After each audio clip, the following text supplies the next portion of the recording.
News Radio 78 WBBM, Chicago. WBBM News Time is 10:31. The CBS Radio Mystery Theater presents...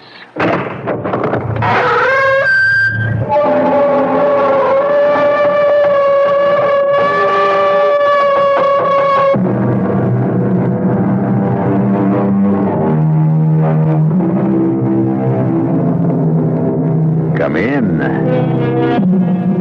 Welcome. I'm E.G. Marshall, and I invite you to join me as we journey through a forbidding landscape, peopled with the most demoniacal furies in or out of this world. There is that moment, that imperceptible, unmarked, uncertain moment, when we pass from day to night, and from life to death. And try as we may, we can never isolate that moment. We can never grasp it, hold it, keep it. And somewhere during that moment, only the length of the shortest fraction of a second, the living are separated from the dead. And yet, it might just as well be as long as all eternity. Who are you? You know who I am. I'm Bert. You can't be. Don't fight it. But Bert is dead. That's right. I'm dead. Then how can you be standing here talking to me? I don't know. I'm here, that's all. What do you want? I want my wife. She's my wife. But first, she had taken a vow to be mine. I know that vow. It says, till death do us part. You're dead. You're parted. I've come for her. I won't let you take her. How can you stop me? I'll kill you.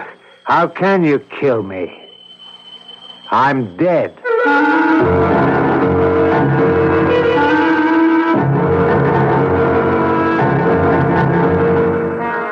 Our mystery drama, Love Me and Die, was written especially for the Mystery Theater by Sam Dan and stars Ann Shepard and Mason Adams. It is sponsored in part by Contact, the 12-hour cold capsule, and Anheuser-Busch Incorporated, brewers of Budweiser. I'll be back shortly with Act One.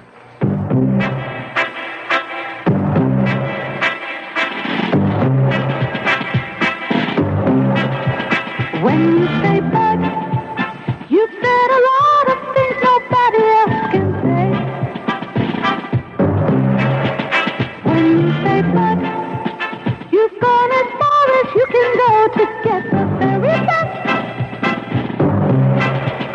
When you say bud, you've said the word that means you like to do it all.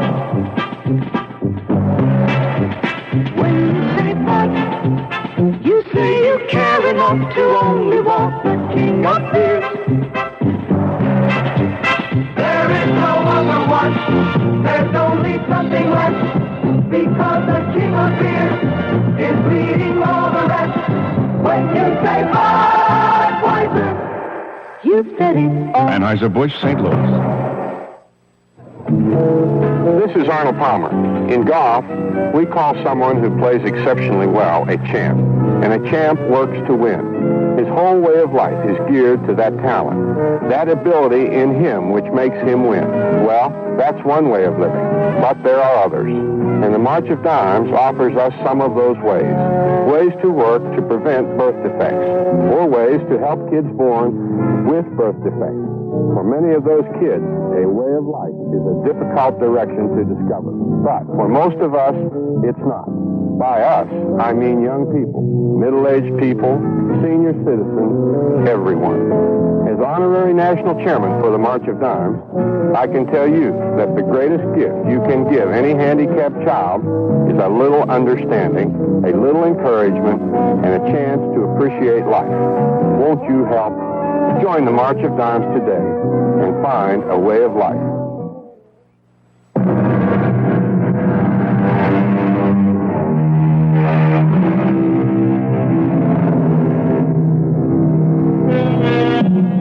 The most important decisions of our lives are usually not based upon careful reasoned study or even on common sense. No, our most vital decisions are often arrived at suddenly, irrationally. Men and women choose each other because of mysterious music in the voice or a sparkle in the eye. You remember the saying, had the nose of the beautiful Helen of Troy sloped outward instead of inward, there never would have been a Trojan War. So, Stephen Barrow wanted Emily Phillips for the same reason Paris wanted Helen. She was the most beautiful woman he ever saw. These things never change. Happy, darling? Yes, It doesn't sound very enthusiastic. I'm sorry. Sorry? What a word to use on a wedding night. What I meant... I'm so afraid. Afraid? Afraid of what? I'm so afraid this is all a dream. Oh, no, dear, it's real enough.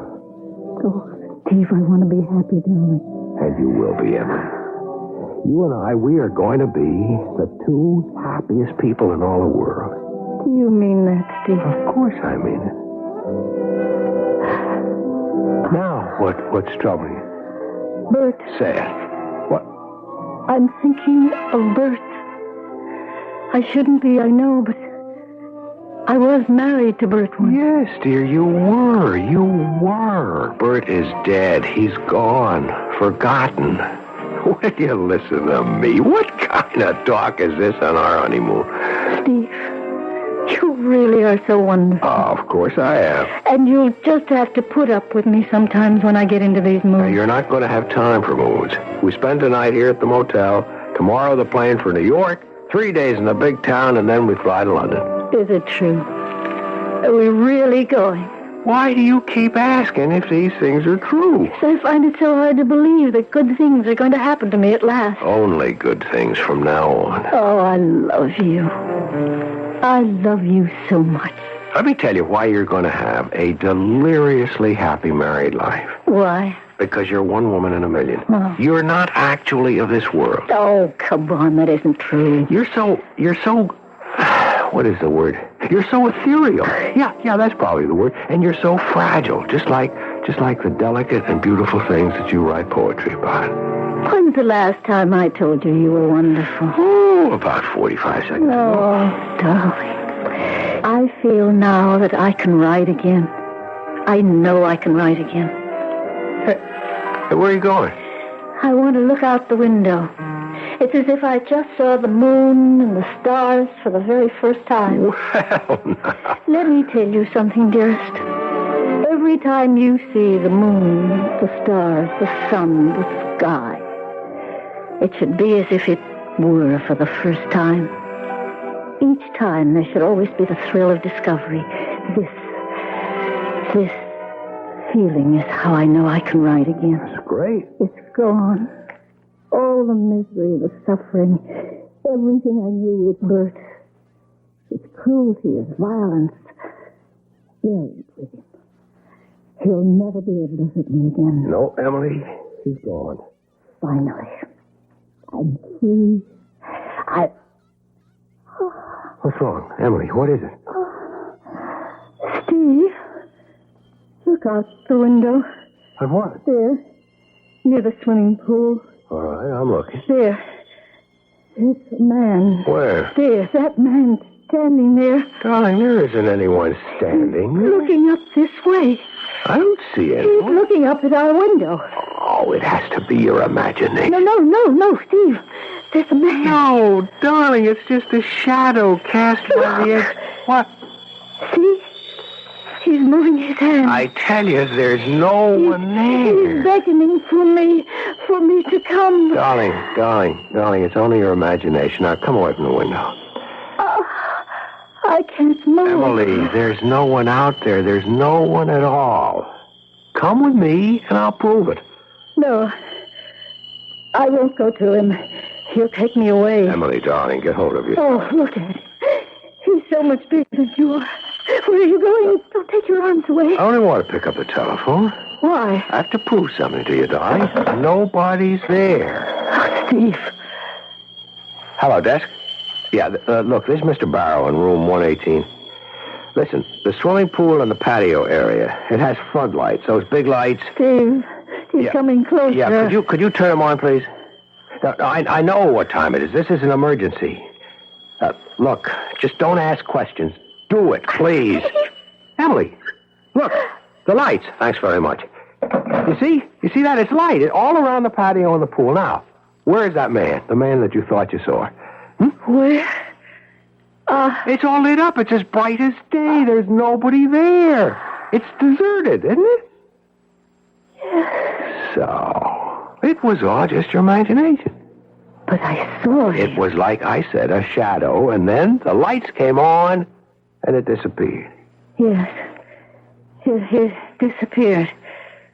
But just before he did, I saw his face. It was Bert. It couldn't be. Darling, I saw him. Darling, Bert is dead. I saw him. It was Bert. With that wide-brimmed floppy hat of his, the khaki trench coat, the boots. Emily. Cowboy boots. And you didn't see... No, dear. How could you miss him?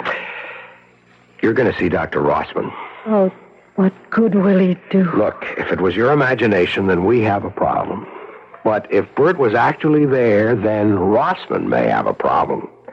After all, it was Dr. Rossman who pronounced him dead.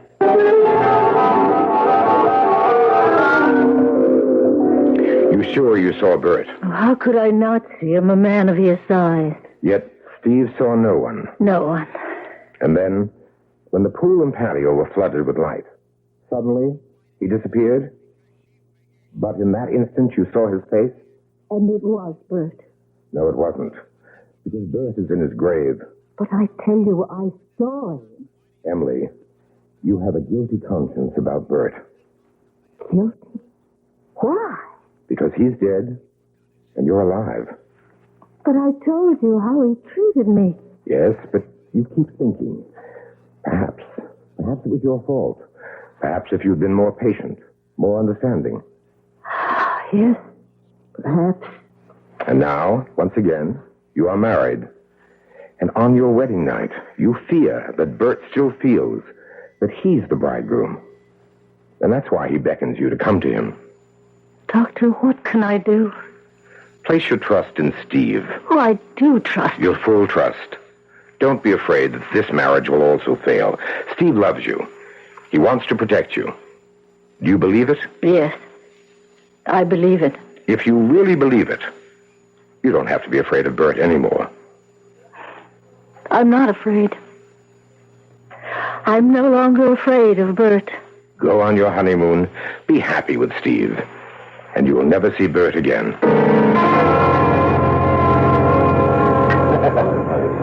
How did it go? Dr. Rossman was just wonderful. Really? I suppose it's because he told me all the things I already knew myself. But deep down... Such as? Oh, it's all mixed up, but I think I understand it. Darling, let's order lunch. If you can dismiss it that easily, great. I was silly last night. Yeah. You were also very scared. Well, it was real enough, but it was an illusion. And now we both must forget it ever happened. I've already forgotten. Did you cancel the flight to New York? No, not yet. Let's not waste time here. We can eat at the airport. You mean you feel well enough to go on the trip? It's over. All the fear, all the worry. Our bags are packed. We just have to check out. New York, London, Paris, Rome, here we come. You folks checking out? I hope you found the service satisfactory. Oh, everything was fine. Just great. And please. What did you say the name was again? Barrow. Mr. and Mrs. Stephen Barrow. Oh, yeah. That'll be under the B's. Here we are. Oh, I got something for you. Sure be mighty glad to see it. What is it? We found it for you. Yes, sir, we did. You found what? Didn't you the party that called Death middle of the night and wanted the lights turned up around the pool? Yeah, but, We turned them on. Because we figured you must have lost something out there and wanted to find it, right? No, the reason we wanted... So we turned on the lights, but I guess it didn't help any. As it turned out, it did. So when the maintenance fellas come on this morning, we asked them to take a sharp look. And they found it for you. Found what? It's cufflink. Well, what's cufflink? Well, you're a cufflink. No wonder you're so concerned. It's made out of solid gold. It's on my cuff. Right there, Wednesday. It's your initial, Mr. Barrow. A big, bold B. There must be some mistake. Well, how could there be a mistake? Steve, let me see the cufflink. Emily, it isn't mine. Steve, let me see. This Emily, what's wrong? this belonged... It was Bert's cufflink. I gave it to Bert for a wedding present. Steve, he was here. Bert was here.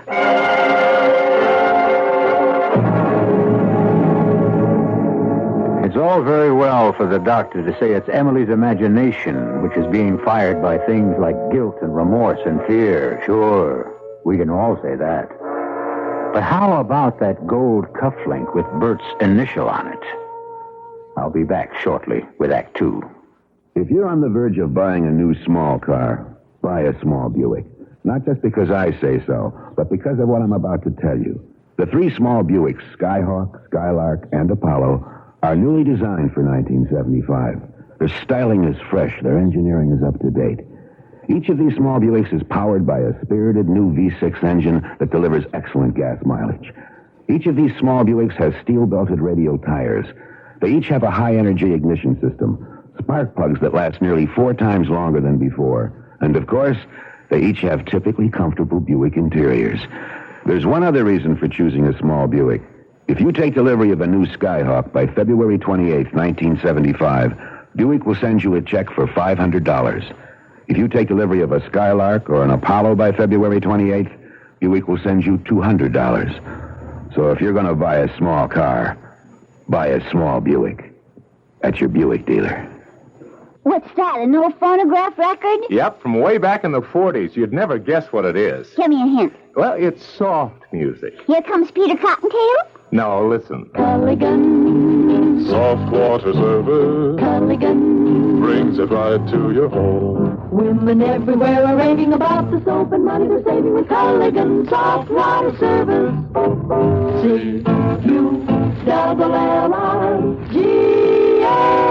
C-U-L-L-I-G-A-N. That's Culligan. And it spelled out the whole story, except how to call the Culligan man. Like this? Hey, C-U-L-L-I-G-A-N, man. Hey, who? All right. Hey, Culligan, man. I like that part, though. The C-U-L-L-I-G-A-N part? Yes, it sort of casts a spell over you. With Culligan's economical rental plan, you can enjoy the benefits of softened water for only a small monthly charge, the same way you pay for your telephone or electricity. Call your Culligan man to rent a Culligan for as little as $5.50 a month.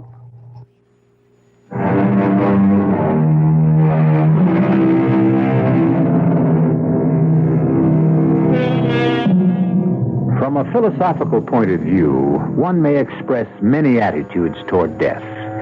But from a practical perspective, it is difficult, if not impossible, to deny that death is, at the very least, final. The soul may live on forever, but on one thing there has to be universal agreement. The body is gone. Well, last night, Emily Barrow saw her former husband, Bert Phillips. And Bert has been dead for over 3 years. A ghost?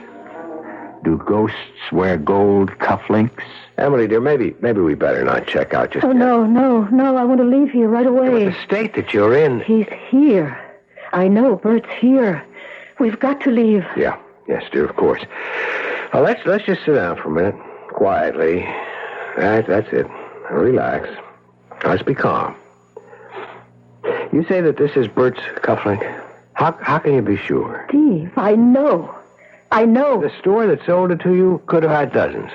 I didn't buy it in a Well, store. the jeweler could have made others, and there could have been someone with the initial B. Steve, I'm terrified. Darling, there's nothing that should make you as frightened as you are now. The cufflink. I made it myself. You what? I was taking a course in jewelry making.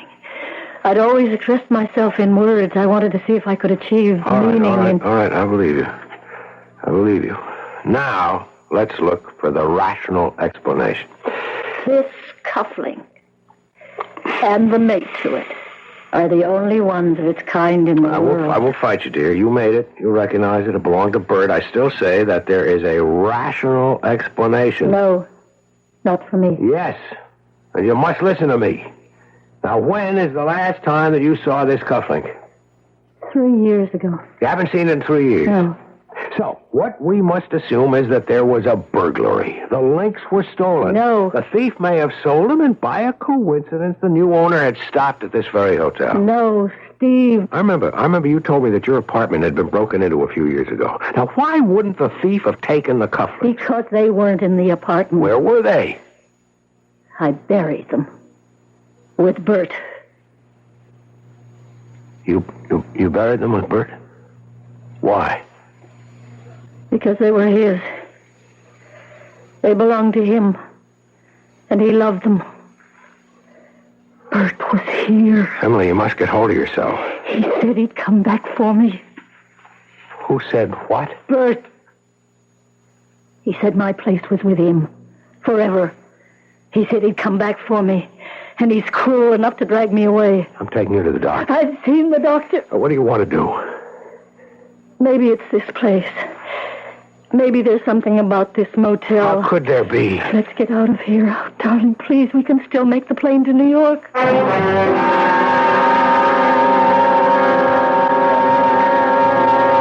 How much time do we have? Plenty of time to finish your coffee. Feeling better? Much. It must have been the motel. I remember now, I once spent a night there with Bert. The place has been remodeled, had a new name. Place can be haunted. Sometimes by a memory. I think this whole town is haunted for me. It's where Bert and I spent most of our marriage. Oh, you look so much better now. I feel so much better. I must have worried you horribly last night. Yes? Well, it should teach you a lesson. Don't ever fall in love with a girl at first sight and marry her 2 weeks later without knowing anything about her. I know everything I need to know. How do you predict these things anyhow?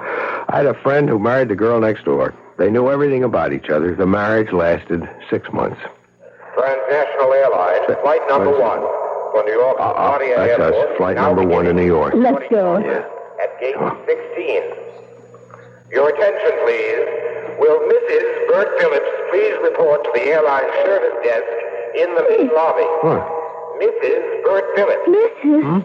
Bert Phillips. That's me. No, you are not Mrs. Bert Phillips. You are Mrs. Steve Barrow. That's how he would page me. He's here. Oh, darling.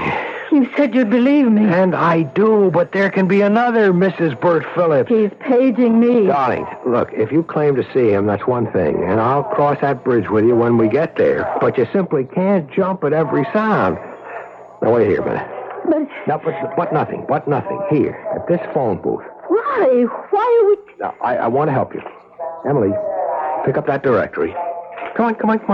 Open it. All right, find the name Phillips.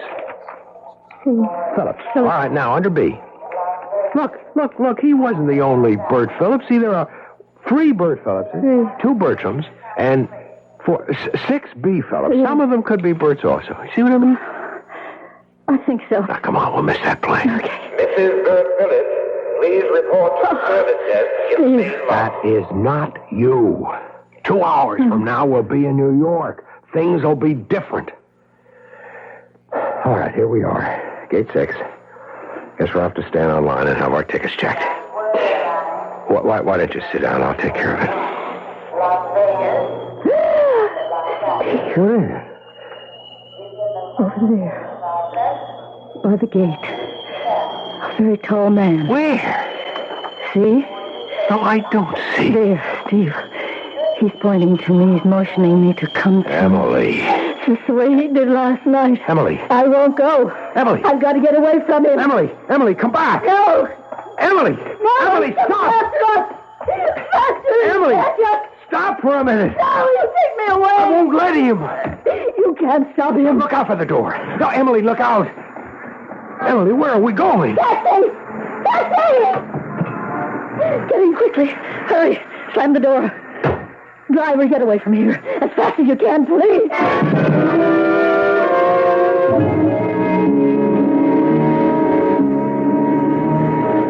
she'll sleep now. Dr. Rossman, what am I going to do about it? I wish I could tell you. Isn't there any treatment, any medicine? It all adds up to time, patience, luck. And if this delusion continues, I would suggest she be placed in a sanitarium. Why? Because she'll be unable to function in normal surroundings. Why do you call it a delusion? What else can I call it? Well, suppose it's true. Suppose she really did see him. No, Steve, don't. It isn't good for you to think that way, and it won't help her. But just suppose she did. Now, Steve, that's impossible. You know, you doctors, you think you know everything. We don't. We know very little. And that very little has to go a long, long way. But what we know, we know. I'm sorry. It's all right. Listen, this Bert, you knew him. What kind of a guy was he? She never told me very much about him, except that he treated her terribly. I never met him. You never? I thought that you had known him all. Emily came to see me about a year or so ago, quite distressed. She said she was having trouble with him. She said he would even beat her. What she needed was to build up enough nerve to leave him. Emily happened to mention that you were the doctor who pronounced him dead. Isn't that unusual for a psychiatrist? Yes, but I was the doctor at the scene. What was the scene? Haven't you ever asked Emily? Yes, but she can't talk about it. They owned a cabin on Indian Mountain. Bert was a writer on hunting, fishing, you know. That's wild country. The back of their property led to a cliff, a drop of a couple of 100 feet. She was out there one morning, doing some watercolors. He was drunk. They got into an argument. He started towards her, and somehow he lost his footing and fell. Well, now, why would you be called?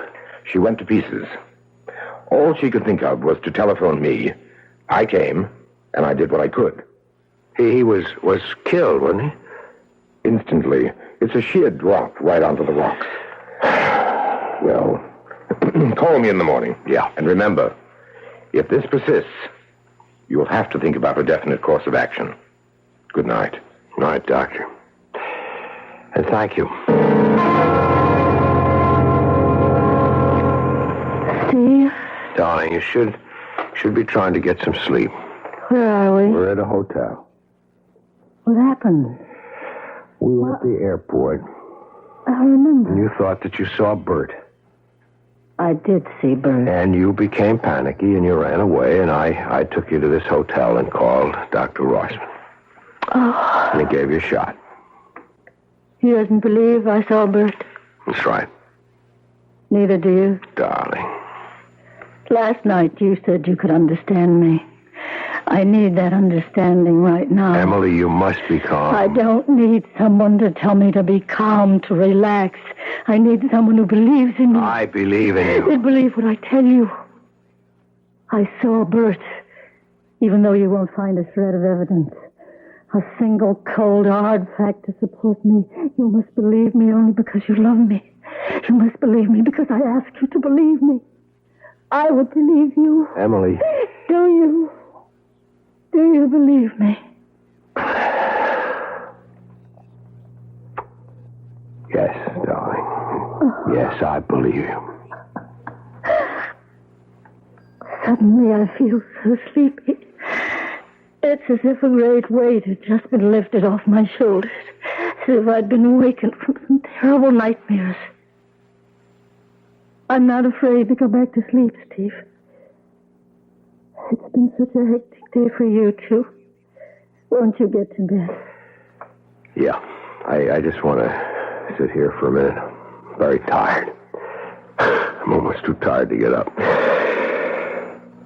Let me open the window. Don't stay up too late. I won't. Emily, there's one thing that bothers me. Emily? Well, never mind. We can talk about that in the morning. What? Who is it? Who is it? Just a minute. Yes? Good evening, Steve. Who are you? You know who I am. I'm Bert.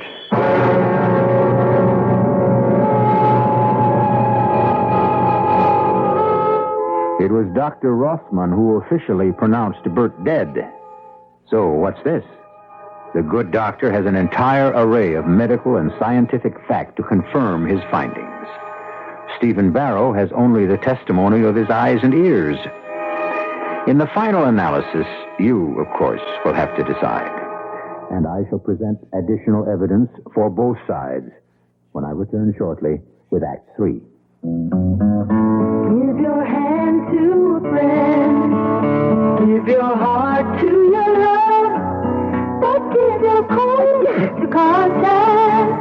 The good, the better. Sneezing, drips, congestion. What next?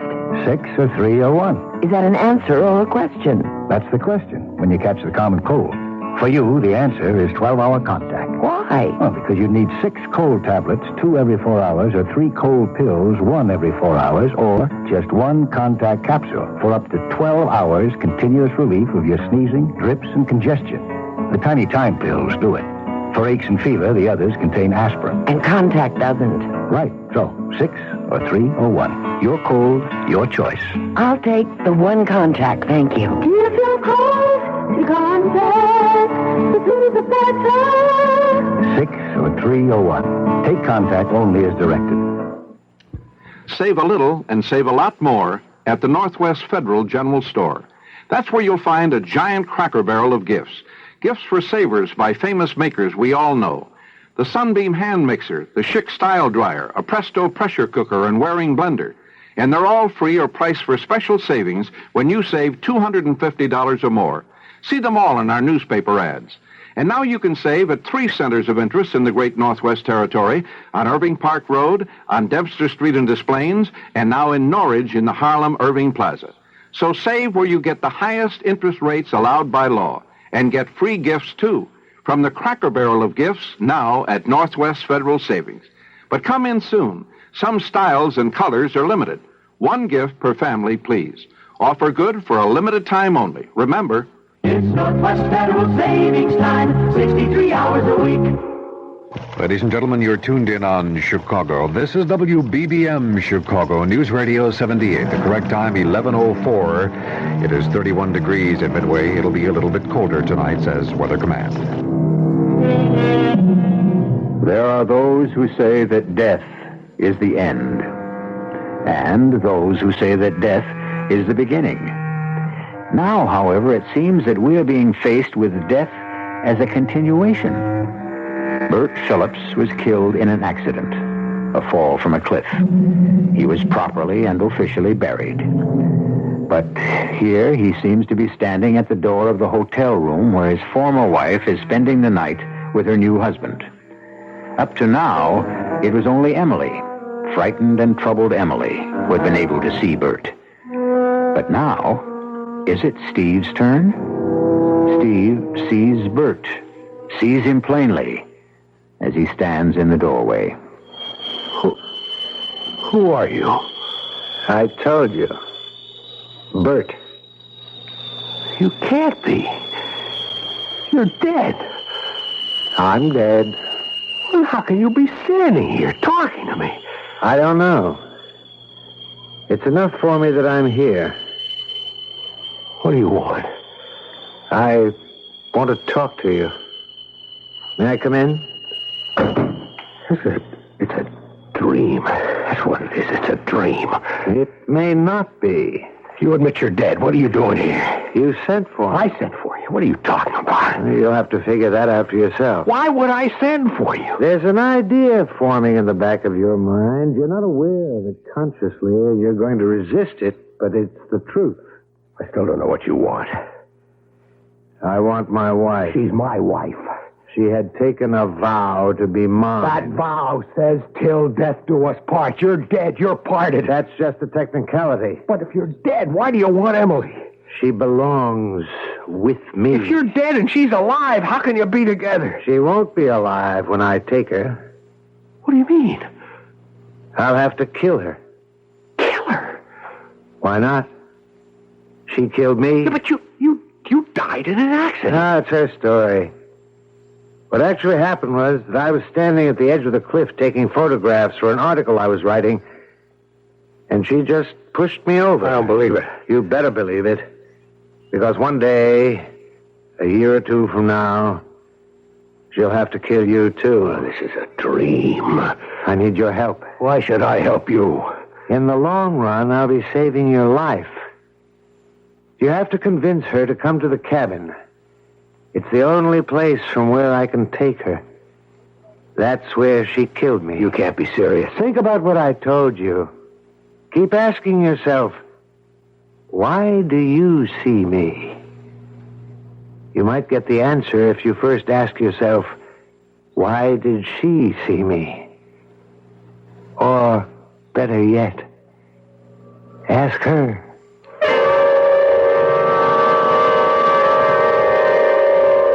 Steve?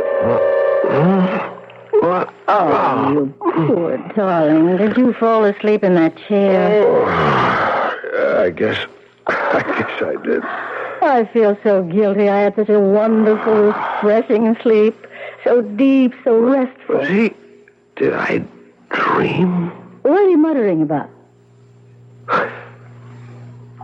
You said that Bert always wore a big floppy hat and a trench coat and cowboy boots. Oh, darling, the absolutely last person in this whole world I want to talk about is Bert. Yeah. Listen. Bert Phillips, as far as I'm concerned, has never existed. Emily, tell me something. Why do you think... Yes, dear? Nothing. Well, I don't know about you, but I'm starved. Darling, you all right? Sure. I just had a crazy dream, that's all.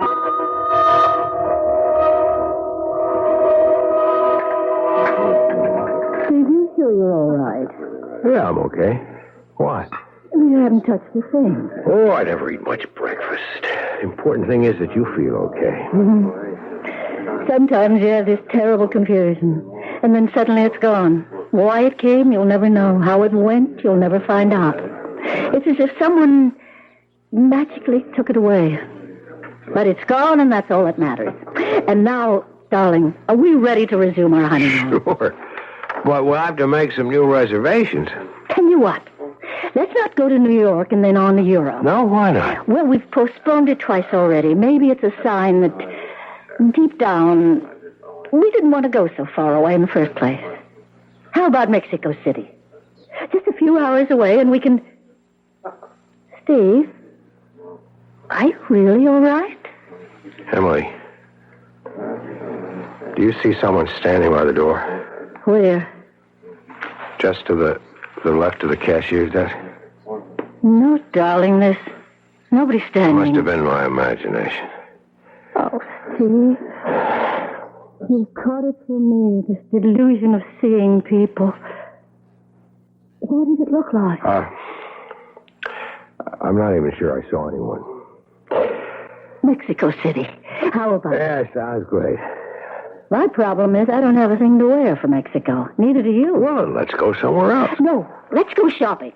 I'll meet you back here at the hotel for dinner, and we can make reservations for the morning. Are you sure that you're up to going by yourself? Darling, I always shop by myself, and certainly never with a man. Well, but do you feel well enough?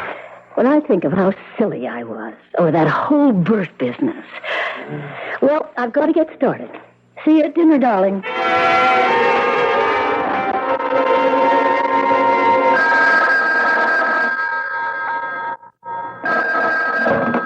Hello?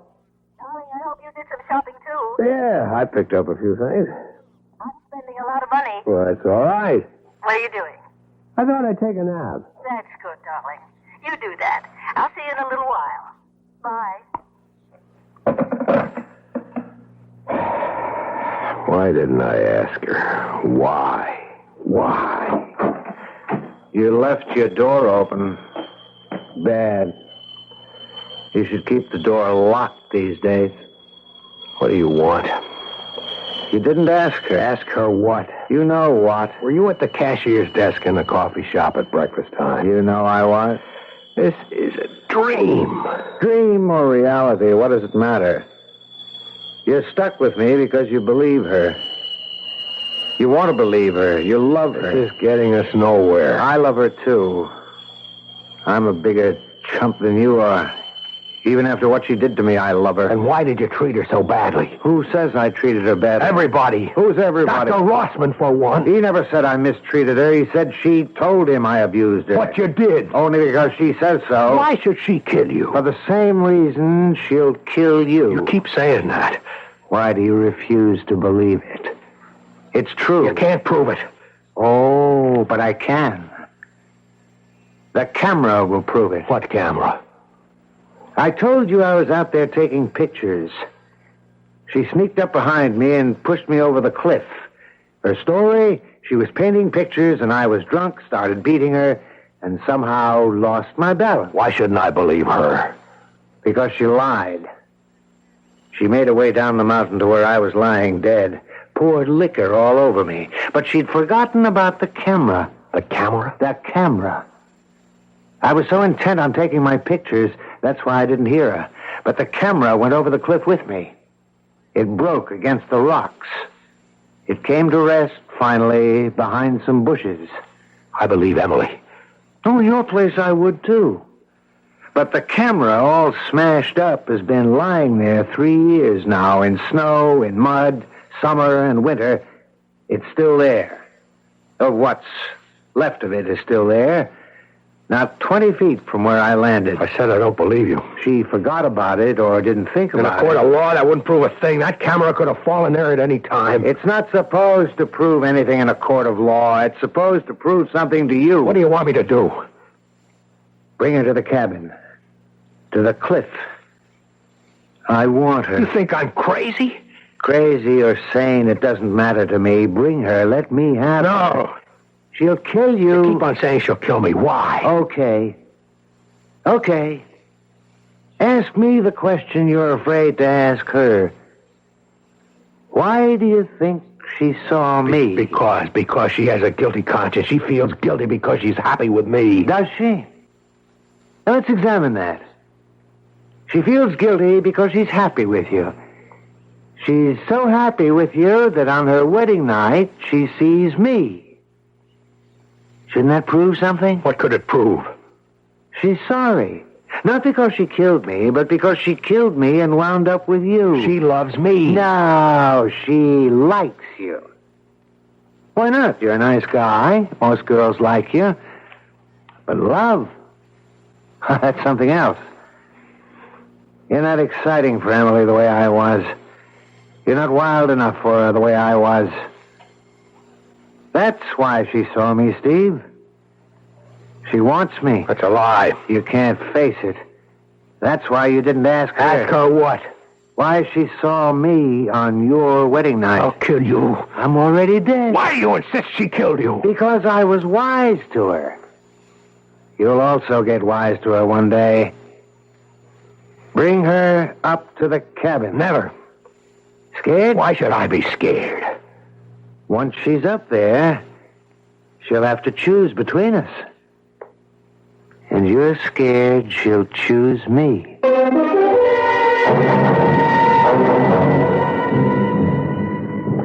Why do you want to go to the cabin? I have to do something. I don't understand. What is there you'd have to do at the cabin? It concerns Bert. Bert? Suppose you see him again. I don't want to go to the cabin. You've got to. We have to get rid of Bert. But I am rid of him. He may be gone, he may not. But if you can face that cabin and that cliff, then you will destroy him for good.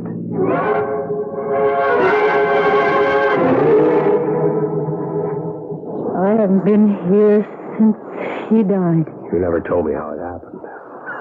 I was never able to talk about it. Can you talk about it now? I was painting. My easel was set up here, right near the edge of the cliff. It's a spectacular view, isn't it? Yes. Careful. Don't stand too close to that edge. He was drunk, more than usual, ugly, bad-tempered. He criticized my work. I paid no attention. and that infuriated him. He lunged at me, and I was terrified. I stepped aside. He stumbled and just fell over. It was awful. Did you love him? Oh, no. How could I love him? He was a beast. Well, then, why did you see him on our honeymoon? I didn't really see him. It was only my imagination. Why should you even see him in your imagination?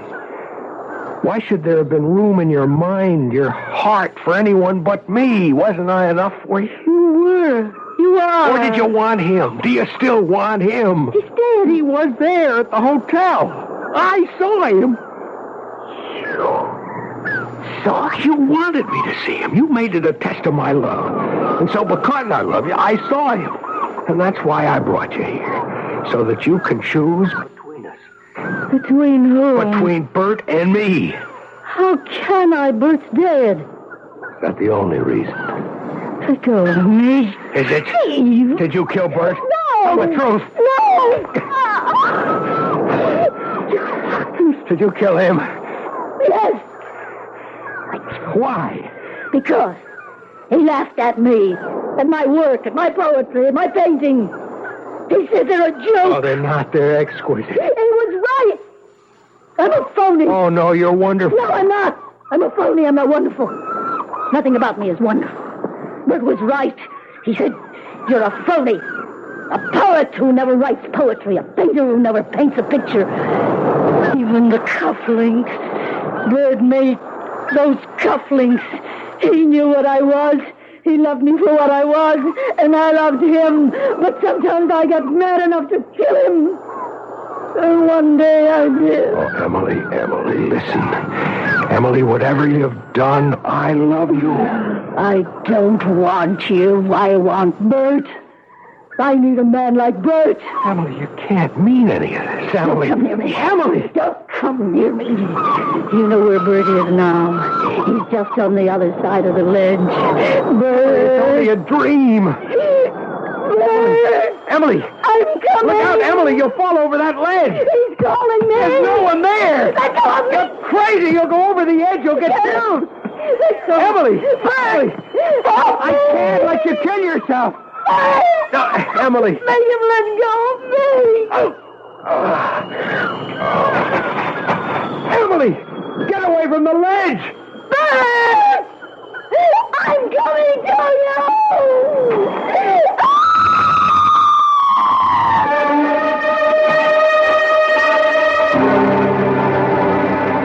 The police list it as an accident. The second tragic accident to occur at that beautiful but seemingly fatal spot. What did happen? Once again, we present you with options. We could say, Stephen, consumed with jealousy, killed her. We could say, her guilty conscience killed her. Or we could say, Bert came back to reclaim her. You can make a case for each.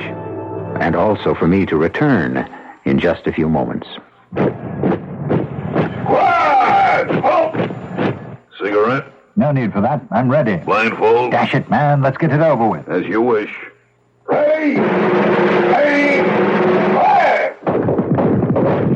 Henry, wake up. You're dreaming again. Your tax audit? Yeah, today's the day. But you got all your records together. Yes, I do. Aren't you coming? You don't need me. You're ready.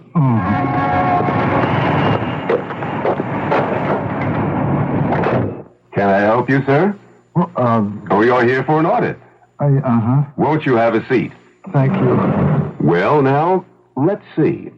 If you have good records of your income and receipts for your deductions, an audit of your federal income tax return can be easier than you think. How did it go, Henry? No problem. Nothing I couldn't handle. This message presented on behalf of the Internal Revenue Service.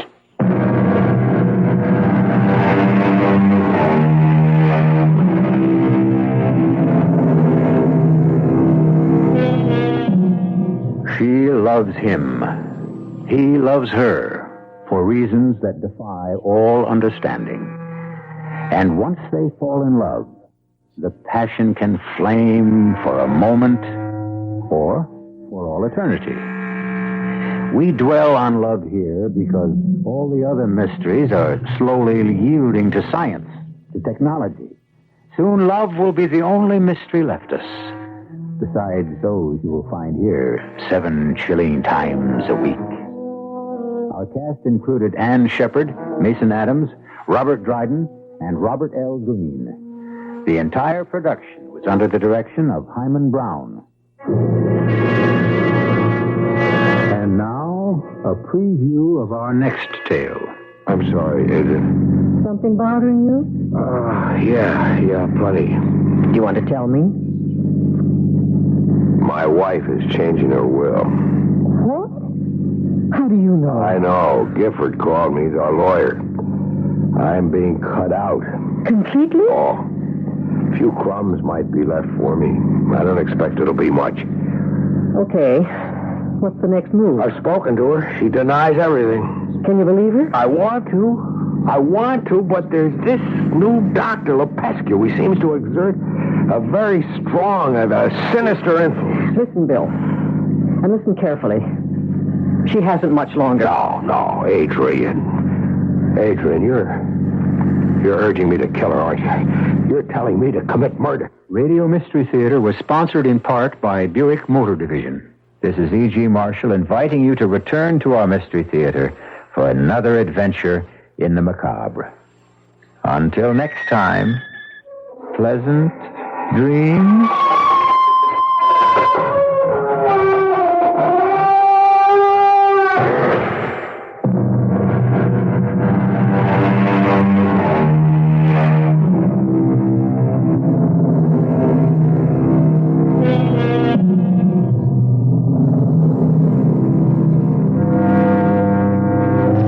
WBBM Chicago, News Radio 78. The CBS Radio Mystery Theater presents...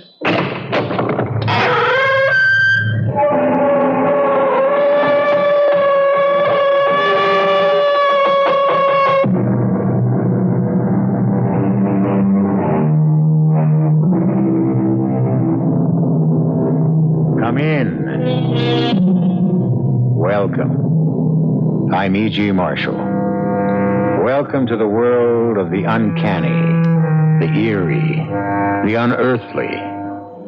Strange things happen. They have happened to me and will again. They've happened to you and will again. They happened to Norman Meredith, but they will never happen to him again. Because, well, listen.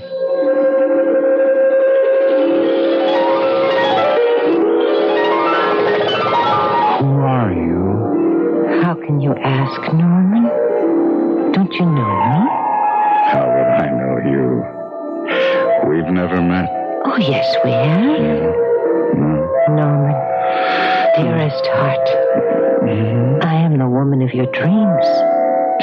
Your dream woman. Well, why do you hold that knife? That long, sharp carving knife.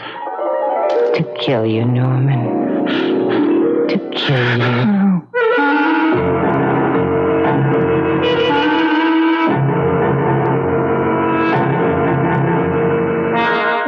Our mystery drama, The Dream Woman, is based on the classic by Wilkie Collins and was especially adapted for the Mystery Theater by George Lothar and stars Kevin McCarthy. It is sponsored in part by Anheuser-Busch Incorporated, Brewers of Budweiser, and Sign-Off, the sinus medicines. I'll be back shortly with Act One. Temperature 82 degrees at Midway. This is WBBM Chicago.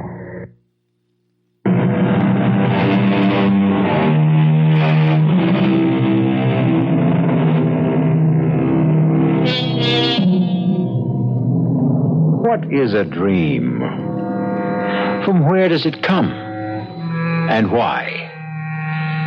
Wiser men than I say that dreams rise like mist out of various levels of the subconscious and the unconscious.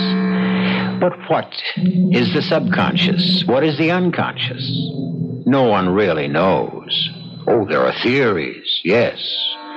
But no one can say with certainty why we dream. Why, for instance, Norman Meredith dreamed that certain dream.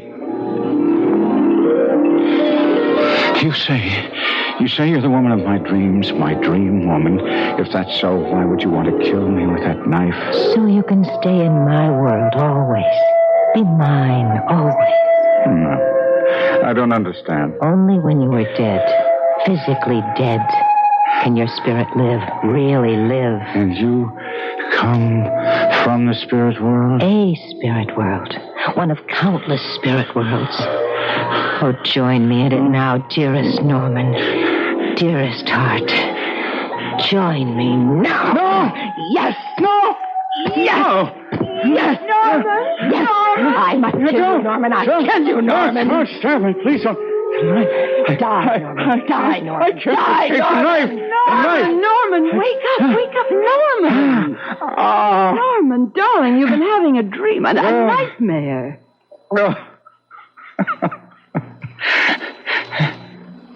Agnes, it's you. Of course, dear. Yes, now relax. Oh, that woman. Horrible.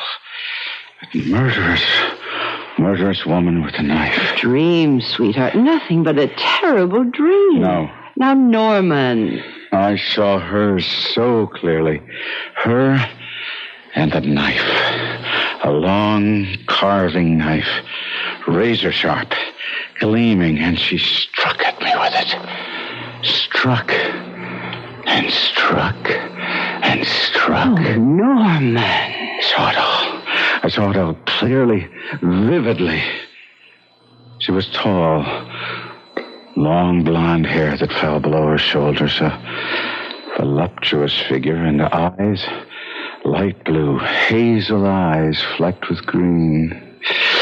Oh, heaven help me, I'll never be able to get her out of my mind. Oh, she and that knife.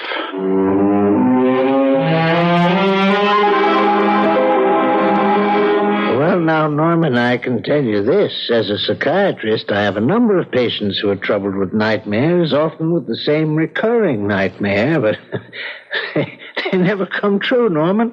And neither will yours. No. What about that feeling? How do you explain that feeling that the woman last night, in that dream last night, seems as real to me today as she did then? That's why, even though I know how terribly busy you are, I had to see you today. She stays there. She won't leave my head. Never too busy to fit an old friend into my schedule, but then... Oh, excuse me. Yes, nurse? Tell Miss Lawrence I won't be more than another 5 minutes. And let's see, where was I? Oh, yes. I was about to say, I'm all but positive you won't have this dream again, Norman. Frankly, I think you've been driving yourself too hard. All right, now what's the meaning of this, Dr. Gerstein? Miss Lawrence. You have kept me waiting more than 20 minutes. I'm sorry, Miss Lawrence. You're sorry. But you... I've got a hairdresser appointment at 3, and you're sorry? Look, Buster, you may be the great psychiatrist, Dr. Arnold Gerstein, but I am Sandy Lawrence, and nobody pushes me around, But okay? nobody's pushing you around, Miss Lawrence. You don't call making me wait 20 minutes pushing me around? No. Not when an emergency comes up.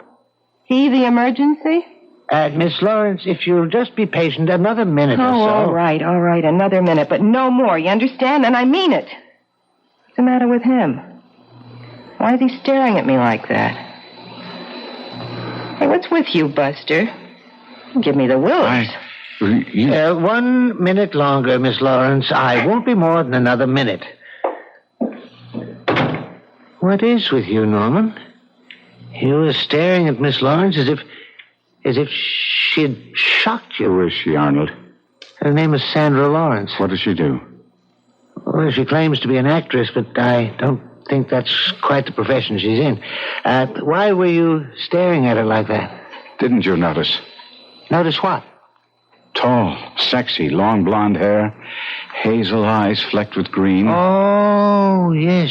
She resembles the woman you saw in your dream. No, not resembles, Arnold. She is the woman in my dream.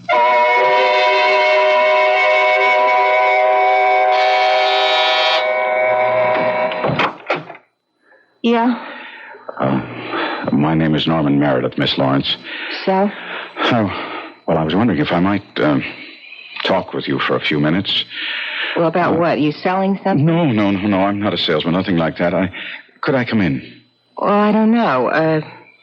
Somebody give you my name? A client of mine? Well, I'm a friend of Dr. Gersten's. I saw you in his office this afternoon. Oh, hey, you're the character that kept staring at me. I apologize for that.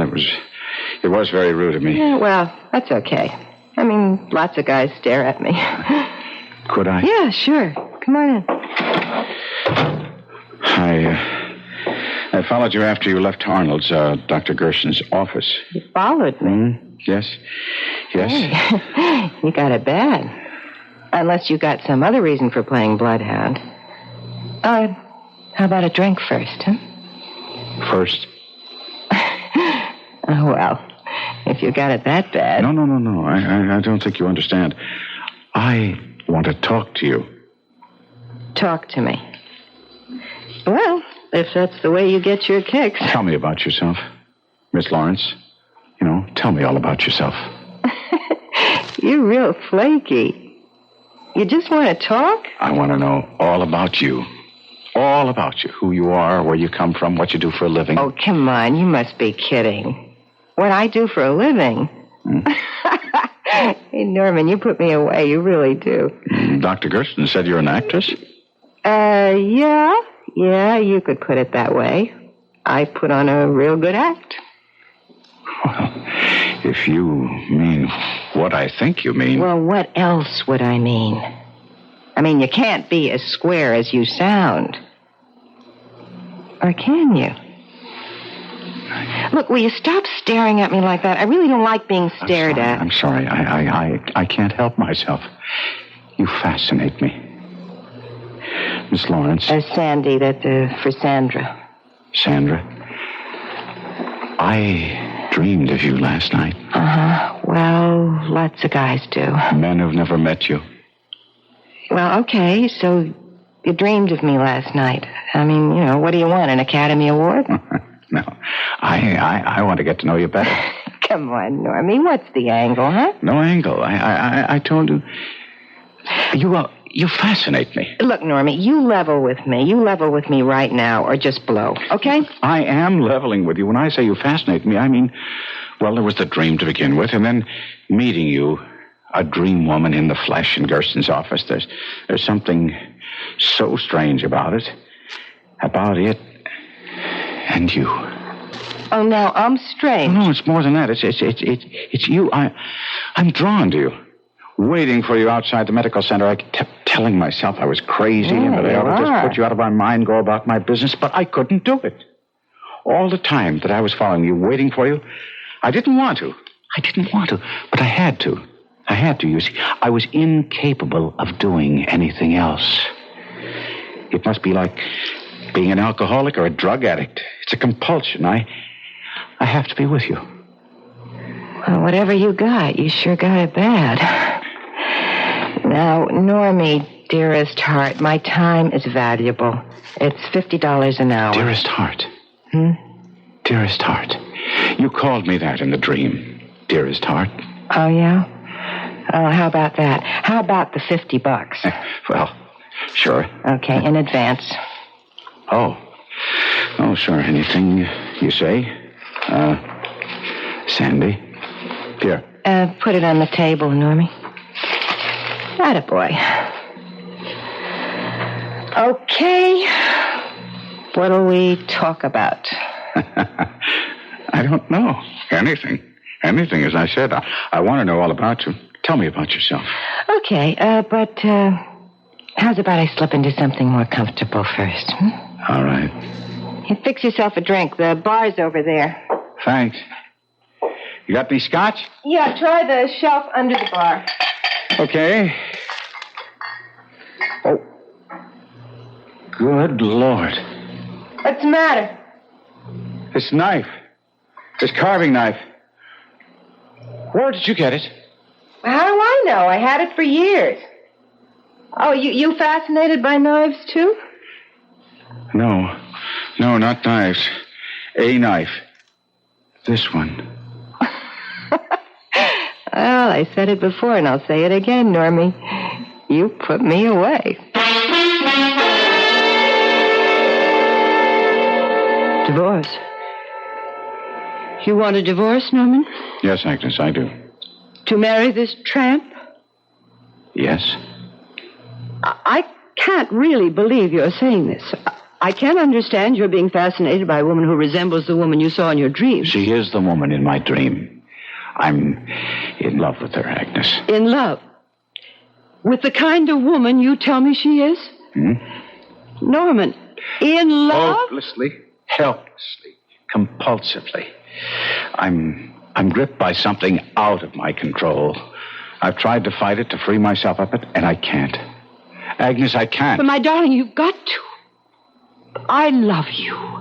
Yes, and you love me. I know you do. Yes. We've been married for 20 years, yes. happily married. But... You can't throw years away like old shoes.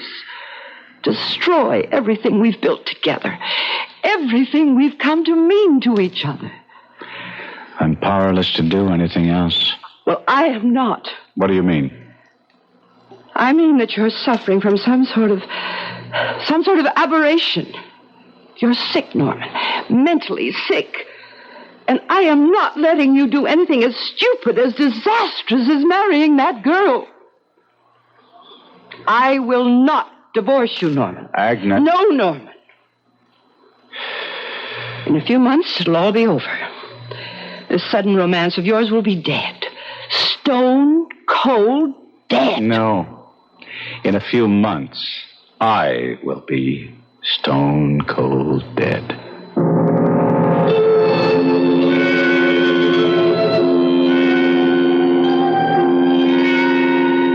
There are, we are told, dreams of precognition, dreams which foretell events that will happen in the future. There are, in fact, many such cases on record. Explain them? I can't. The truth is, no one can. Not even Norman Meredith. I'll be back shortly with Act 2.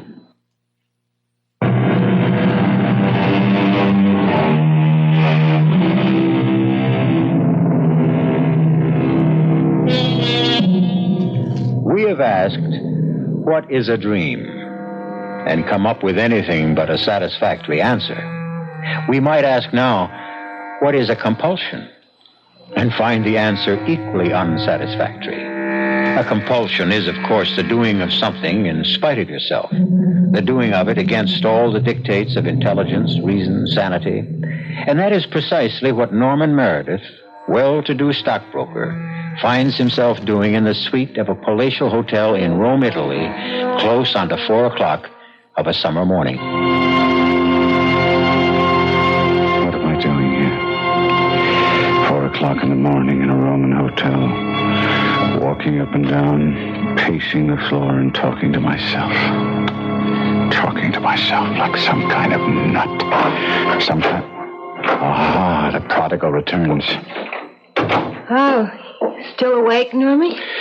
That's right. I haven't been to sleep. Where have you been, Sandy? And that package. What's that package? Oh, a little item I picked up in the flea market around 2 this a.m. Flea markets aren't open at 2 in the morning. Well, they are if you know the right people. Huh? And what creeping things have you been running all over Rome with this time? Answer me, Sandy. Oh, Normie, flake off. I don't have to answer you about it. Oh, yes, you do.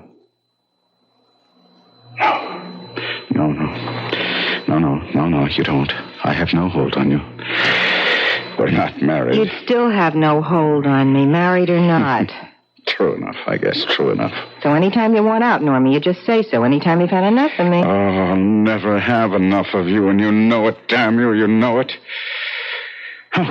How do you know it, Sandy? Normie, come on. We're not going to hash that all over again, are we? Not at 4 o'clock in the morning. I'm dead beat. Look, I'm going to go to bed. You? No. I'm not sleeping. When are you ever? You know something, Normie? I don't think you sleep more than an hour or two in 24. What are you, an insomniac or something? Are you afraid of the dream? The dream. Yeah, the one you had about me. No. Oh, I'm not afraid. Why should I be? I don't know, except you never told me what it was. And you're scared to death. Oh, of what? Of what, for Pete's sake? Me. You? Would I be here in Rome with you if I was scared of you? Would I have taken you all over Europe these past few weeks if I was scared of you? Oh, not me. Not scared of me in the flesh, me in the dream. Come on, Normie, what happened in the dream? What'd I do? Go to bed, Sandy. Okay. But that must have been some dream. Oh, hey! Let me show you what I picked up in the flea market. I'm not interested in flea market junk, Sandy. This isn't junk. It's got some kind of royal crest on the handle, and Milo said, he's the one of the guys I was with, he knows steel, and he said the steel in this knife was the best Toledo money could buy. Hey, Norman, what's the matter? You're white as a corpse. Why? Why did you buy that knife? I saw it. I liked it. Why? Why did you like it? What's wrong with me wanting a carving knife? Everything. There's everything wrong with you wanting a knife, a carving knife. What do you need with one? Do you cook? No. Are you even ever in the kitchen? No. So what do you want with a carving knife? You want to know the truth? I've been sort of thinking of taking up cooking, maybe, okay? You? You learn to cook? You can't boil water. All right, Normie, you don't have to rub it in. Look, I just thought... You're really a nice guy. You're square, but you're nice. And I know I've been giving you a hard time. I mean, I'm out on the town all hours of the night living it up. And, well, we'll be leaving for Paris tomorrow, and they've got a real out-of-sight cooking school there. And I thought if I could just make things up to you... what do you care? I care a lot. If you're saying that you're thinking of maybe settling down, of acting like a wife when we're married, that is, and don't worry, Agnes will give me a divorce. Well, if that's what you've got in mind, I care. Is that what you're thinking? I guess so. Yeah, I guess that's it. What else would have made me decide to learn to cook? What else would have made me buy this knife? Sandy, will you snap it up? We've got less than 40 minutes to make the plane to Paris. I'm trying to find that knife. Knife? What knife? The carving knife, the one I picked up last night at the flea market. I left it right here on the table when I went to bed, and now it's gone. Forget it. I'll get you another. It's got to be here somewhere. You didn't take it, did you? Me. What would I want with a carving knife? You're the one who's going to take the cooking lessons. Well, if you didn't take it, where could it have got to? I don't know, and I don't care. Now, come on, or we'll miss that plane. The usual, Arnold? Oh, yes, thanks, Agnes. The Scotch and water is easy on the Scotch. Right. Arnold, you're a psychiatrist. What's wrong with Norman? What's happened to him? Why is he so fascinated by this cheap, common tramp? I can't answer that. No doctor could. Without at least months of investigation, of talks with Norman, of treatments. But you must have some theory. I don't. Some things that happen in this world are beyond us, beyond our understanding. Now consider, Norman had a dream in which a woman tried to stab him to death. The next day, he meets in the flesh the self-same woman of that dream. So he said. Norman is no fool, Agnes. He meets this woman who tried to kill him in his dream, and is irresistibly drawn to her. Now, is Norman mad? He is not. What, then, is the answer to all this?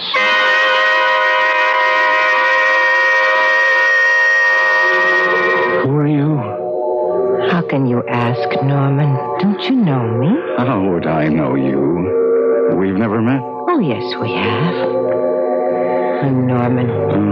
Dearest heart. I am the woman of your dreams. Your dream woman. Why do you hold that knife, that long, sharp carving knife? To kill you, Norman. To kill you. Oh, why would you want to kill me with that knife? So you can stay in my world always. Be mine always. I don't understand. Oh, dearest heart. Join me. Now! No! No. Yes. No. Yes. No. Yes. Don't Yes. stab the knife. Die, Norman. I can't Die. escape the knife. Die. No. I've got the knife away from you. Now, you die. Norman, stop it. Die. Stop it. Die, damn it. Norman, you're crazy. You're gone crazy. Norman. What? Sandy. What are you, on acid or something?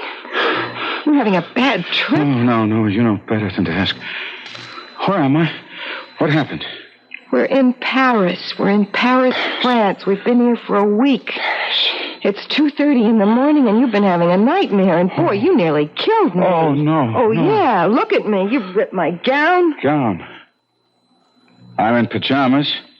You're wearing a gown? I just got in. Came into the bedroom, and there you were moaning and tossing. I tried to wake you up, and you attacked me. You grabbed me. You kept trying to... Look like you were trying to stab me. You said you'd be home early.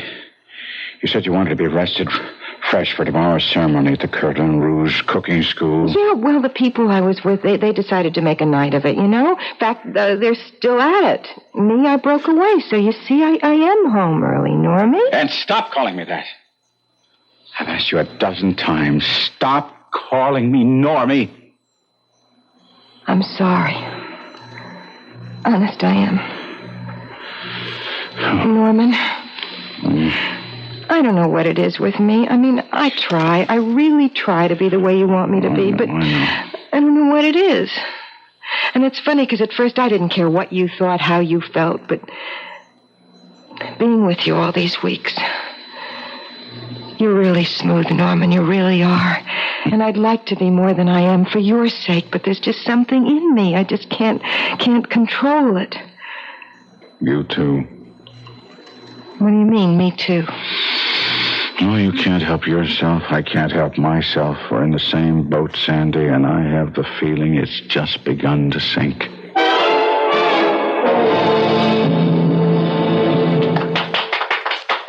Alors, puis-je demander votre attention, mesdames et messieurs, s'il vous plaît? Ah, merci. Today, as the maître of this particular class in cooking here at Le Cordon Rouge, it is, as you know, my pleasure to award prizes to the 3 best students. I'm delighted to see that Monsieur Norman Meredith has accompanied the beautiful Sandra Lawrence today, because to her goes the first prize. Come forward, Sandy. Venez ici, hein, and accept your award. Avec mes compliments, chérie. Oh, thank you, dear maître. Thank you very much. Shall I open it so everybody can see what it is? Yes, but of course. Okay. Oh, hey. It's a knife. A beautiful carving knife. Take notice, chérie, the name Le Cordon Rouge inscribed on the handle and your own name on the blade. Monsieur Meredith, are you not proud of Miss Lawrence? Monsieur Meredith. Hey, Norman. Are you ill? Norman? No, I just need some fresh air. Excuse me. You heard me, Normie. Where is the knife? How do I know? Now, you listen to me. The first time I met you, when you came to my place in New York, you acted real funny when you found that carving knife on the bar. You remember? And somehow I never saw that knife again. It just disappeared. Because you took it. You don't know what you're talking about. Oh, I don't? No. Then what happened to the carving knife I picked up at the flea market in Rome? I know I left it on that table when I went to bed that night, and it wasn't there when I got up, and somehow it disappeared forever. Just why you're accusing me? Because you took them and you hid them, or you threw them away, or you did something.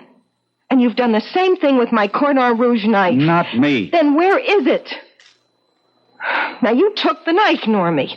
You've taken them all. I don't care about the other 2. But this one, it means something to me. So you won first prize in a cooking class. What's the big deal? You can say that to me? Listen, I went to that class so I could learn to cook for you. Not for me. Oh, and I succeeded. I won first prize. Me, Sandy Lawrence, first prize. I don't care about the knife. I care about what it stands for. And it stands for the fact that I'm falling in love with you, Norman. Oh, Sandy. Sandy, baby. Don't Sandy baby me. I want my knife. Now, where is it? What have you done with it? I threw it away, Sandy. Where? In the river, in the Seine. Then it's gone. I'm afraid so, honey. Norman, how could you do this? Why did you do it? Well... Why? Oh, well, I guess you might as well know, but because of the dream. What, the dream about me? Yes. What in heaven's name can the dream have to do with knives? In the dream, you try to kill me with a knife. I try to kill you? With a carving knife. Exactly like the knives I took and threw away. Long, gleaming, razor sharp. Are you telling me that I'm going to kill you? Stab you to death with a carving knife? Yes, that's what I'm afraid of, Sandy. It's why I've been throwing away the knives, the carving knives that you somehow come up with again and again. You know something? You were out of your head. Just because that first prize is a carving knife is no reason. I'll get it. Monsieur Philippe. May I come in, Sandy? Yeah, of course. Thank you. Monsieur Meredith. Hello. Can I give you a drink? Oh, no, merci, no. I stay only a minute or two. The fact of the matter is I am somewhat embarrassed to be here. Embarrassed? Something has happened which I do not understand. This morning I presented you with a beautiful carving knife. First prize for your work in my cooking class. Yeah. Yes. Well, this afternoon, a man come to me. He had been fishing on the banks of the Seine, and his hook had caught on this. The knife. A carving knife. Oui, Monsieur Meredith. The knife I gave you, Sandy, as first prize. It is, shall I say, a puzzle to me, an embarrassment, because the knife could have got into the river only one way. It must have been thrown there, and, well, alors, what I'm trying to say is if you do not want the knife... No! Hey, Monsieur Meredith, he has fainted. Yeah.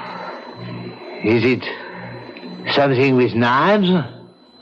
When I gave it to you this morning, he turned white, looked sick. And now, do knives bother him and so? They what? They kill him, Monsieur Philippe. They kill him.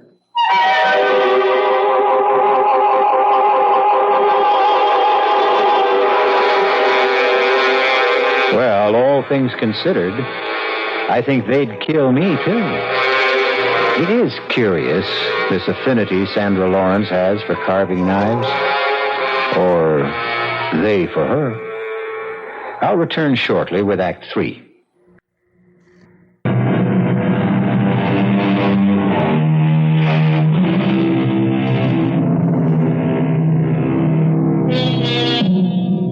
Can dreams come true? Do they ever?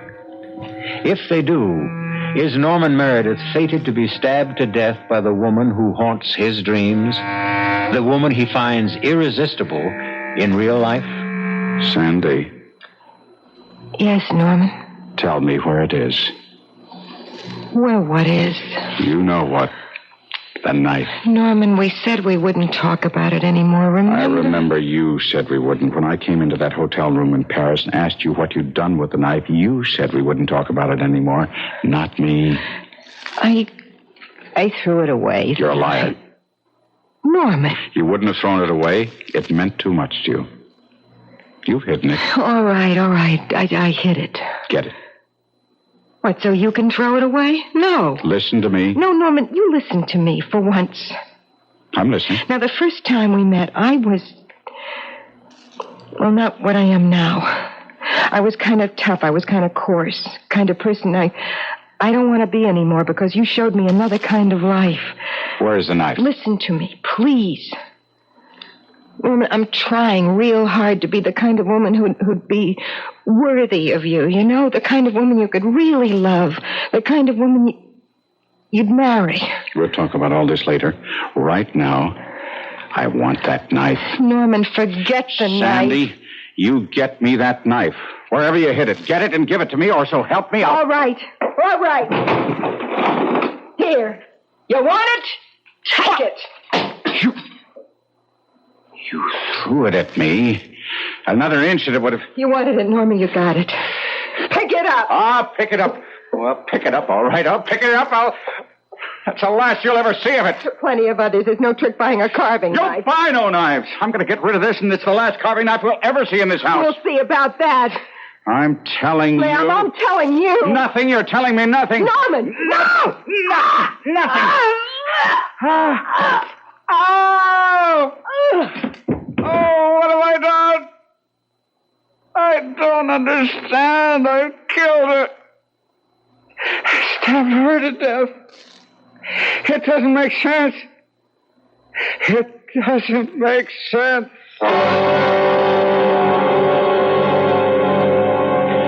So, Agnes, all I can say is you were right from the first, right? It was just an aberration or infatuation, maybe. I don't know. Anyway, it's over. Will you take me back? Of course, Norman. I never really let you go. But... Yes? Are you sure it's over? Done with it? Are you absolutely sure? Oh, yes. I left her this morning. I told her that everything was over between us. Everything. What did she say? Nothing. She must have said something. Nothing. Norman, darling. I'm sorry. Nurse. Oh, you poor dear. You're worn out on the ragged edge. Done for. Through. No. Yes, I've ruined our marriage. My business. Now, that's nonsense. Never. Our marriage is... Never be the same. You know it won't, Agnes. Oh, I did. Leaving you, running off with her. Well, you were caught up in something beyond your control. Too powerful for you to handle. But it's over now. Put it behind you. Begin again. I can't. But it isn't the end for us, Norman.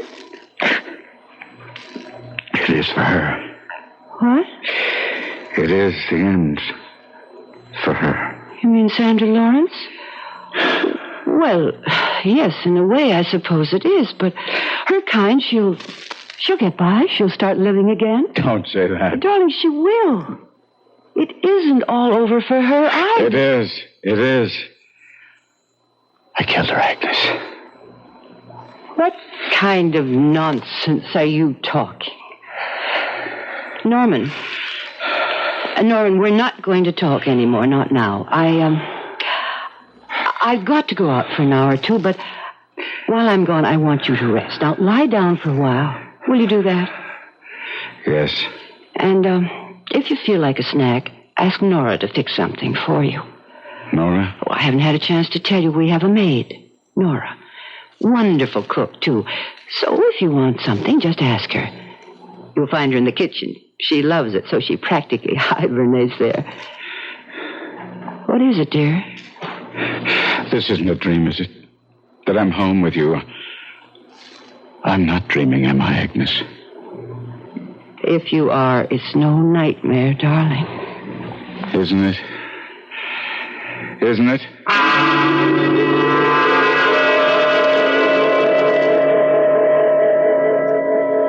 I'm afraid I told a little lie, Arnold. I just said I had to go out for an hour or so, but...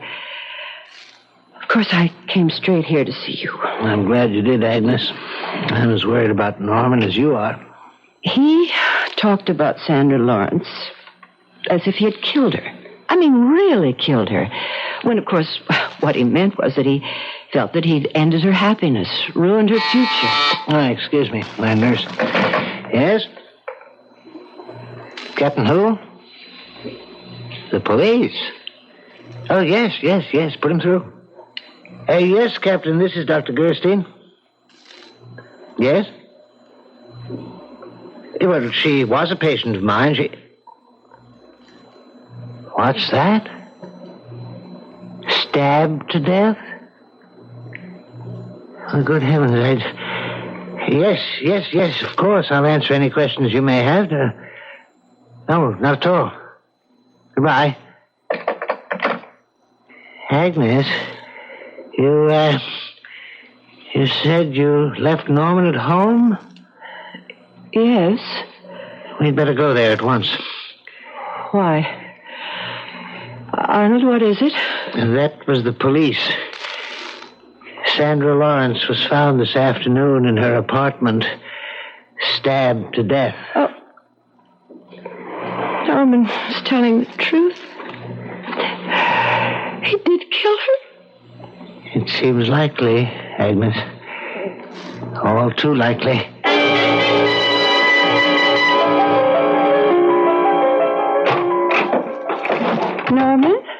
Norman? Oh, he's probably in the bedroom asleep. I'll come with you. No, bed's empty. The kitchen. I told him if he wanted a snack to ask Nora. Nora, have you seen... Nora! Easy, Agnes. And Norman on the floor, knife in his chest. Hang on to yourself. Nora's sitting at the kitchen table, blood all over it. Norman, dead. Stabbed to death. Arnold, is this happening? Am I going out of my mind? Come with me. Norman. Please, Agnes, come with me. Arnold. Now, you just sit here in the living room and let me handle things out there. Nora, that is your name, isn't it, Nora? Yes. What happened here? I don't know. I can't make any sense out of it. What happened? He came here into the kitchen. I had just started dinner. He stared at me like I was some kind of ghost or something. And then he flung himself at me, grabbed me by the throat, and he was screaming, "I'll kill you once and for all. I'll kill you and be rid of you." I grabbed for something to protect myself with. And the carving knife was handy. I grabbed that. And the next thing I knew, he was there on the floor with a knife in his chest. Dead. I killed him. But he would have killed me if I hadn't. Why? Why would he have killed you? Agnes, go back into the living room. Leave this to me. I want to know. My husband didn't even know you, Nora. Why would he have wanted to kill you? I don't understand. I do. Or do I? What do you mean? When did you hire Nora? Yesterday morning. According to the police, that's about the time Sandra Lawrence was murdered. What of it? What in heaven's name has that to do with Nora? Look at her, Agnes. Take a good look. Tall, hazel eyes with flecks of green. Long blonde hair. You never met her, but I can tell you, Nora is the image to the life of Sandra Lawrence.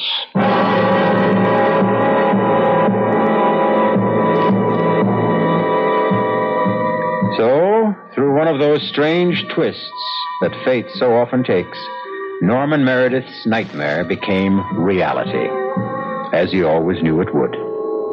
I'll be back shortly.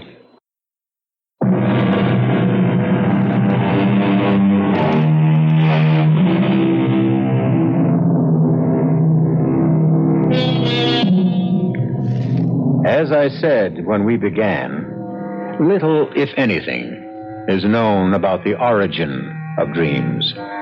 Where they come from, why they come, what they mean. I can only wish, most sincerely, for all your dreams to be happy ones. But I doubt that they will. Our cast included Kevin McCarthy, Terry Keane, Grace Matthews, and Robert Dryden.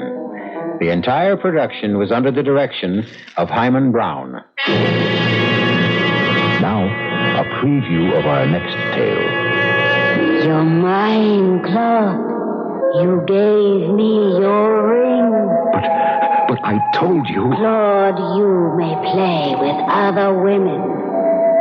You may deceive other women. But no man in the history of the world has ever deceived me and lived. I am Venus. I am Aphrodite. But I only... Hundreds, thousands, numberless races of men on this planet have worshipped me under numberless names. And now, I choose you. You must leave this woman. Radio Mystery Theater was sponsored in part by new sugar-free diet 7-Up and Buick Motor Division. This is E.G. Marshall inviting you to return to our Mystery Theater for another adventure in the macabre. Until next time, pleasant dreams.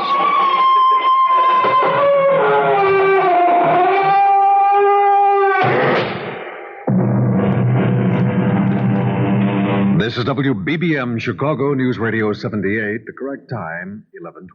The CBS Radio Mystery Theater presents...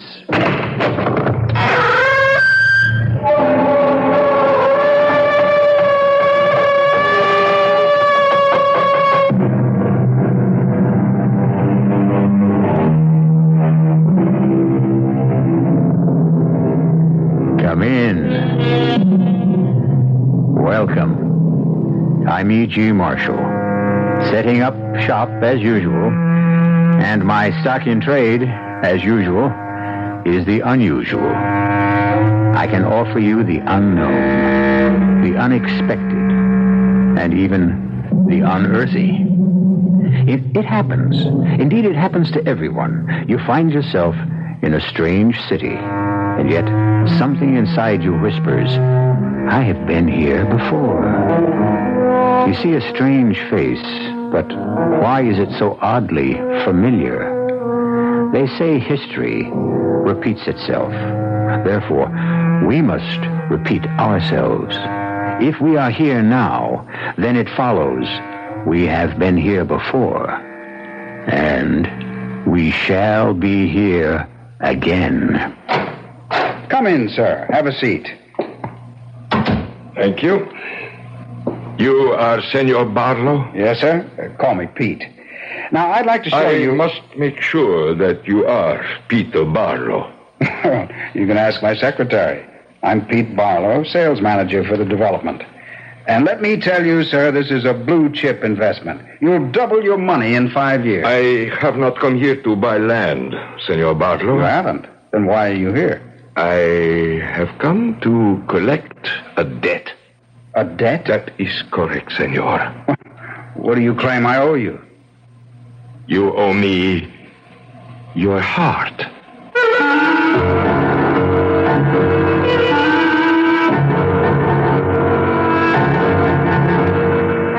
Our mystery drama, The Golden Blood of the Sun, was written especially for the Mystery Theater by Sam Dan and stars John Forsythe and Rita Gam.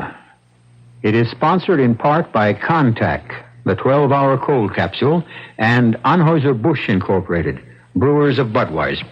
I'll be back shortly with Act One.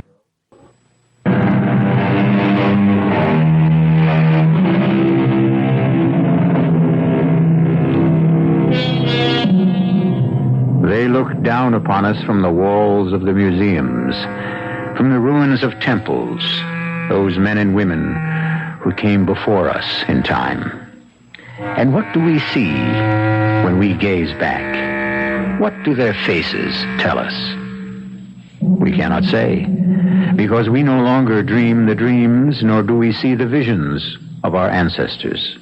True, the past is preserved for us in stone and in bronze and on canvas, but it is merely the outer shell of the past. Where is the soul, the spirit, the beating heart? Especially the beating heart. Yeah, the forecast is for rain again this weekend. Well, don't ask me what we're going to do. I'm just giving you the facts. Hold it, Bob, my other phone. Yes, Millicent, what is it? Send him in. Bob, I'll call you back. Right now I have to talk with the golden boy himself.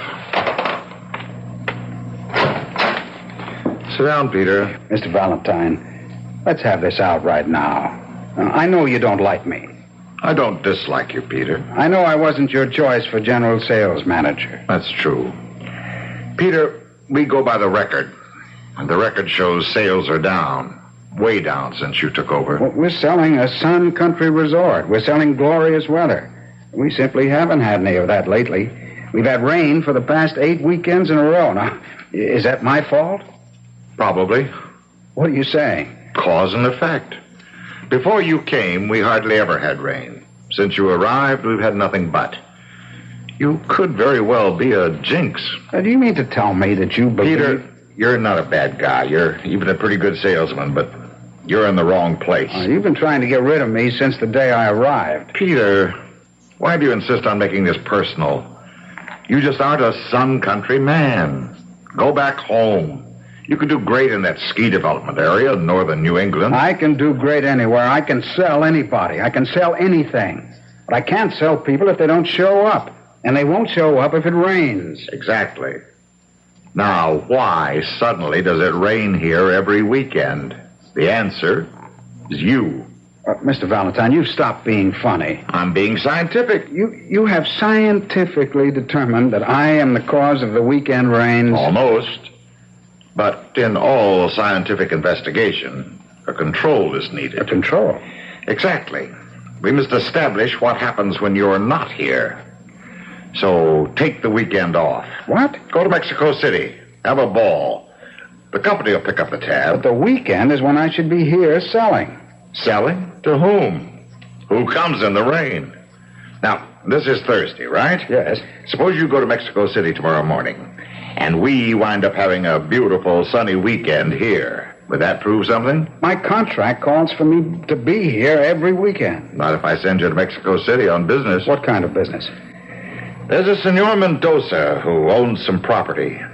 We may buy it for a resort hotel. Go there, look it over. Give me your opinion. Well, I've never been to Mexico City. Great. You'll have the time of your life. It's just over the mountains. Take the company plane. I suppose I get there, and it rains here anyhow. That's what we want to find out, isn't it?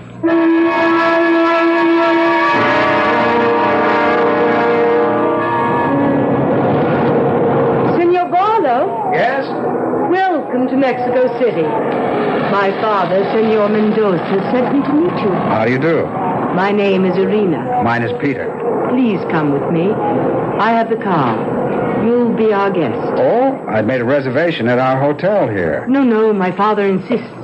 Oh, that's very kind of him. You will be wined, you will be dined, entertained. It won't be hard to take. And you will probably decide to advise your company to buy the estate. What makes you so sure? Because you will fall in love with it. How do you know that? Everyone does. And yet, I hope you will decide against buying it. You do? Why? This is the car. Why do you hope I'll decide against buying it? Do you like music? Love it. Then let's have some. And now, why do you hope I'll decide against buying it? I happen to be in love with it. Well, that's a very good reason. But we must sell it. We need the money. Yes, well, money in the end becomes the best of all reasons. Why do you keep staring at me? Was I staring? Yes. Well, you're probably the prettiest girl in Mexico City. You were staring as if you knew me. Oh, how could I know you? I've never been here before. But I don't understand. As you look familiar to me, too. As if I knew you a long time ago. Well, I'll tell you what that is. There are just so many basic facial types in the world. So a great many people are going to look alike. I don't mean that. I have the feeling that I knew you once. Gold Eagle. Hold my hand, dearest one. Don't be frightened. Will they kill us, Gold Eagle? No, they would have killed us during the raid. See, they're being kind to us. Why?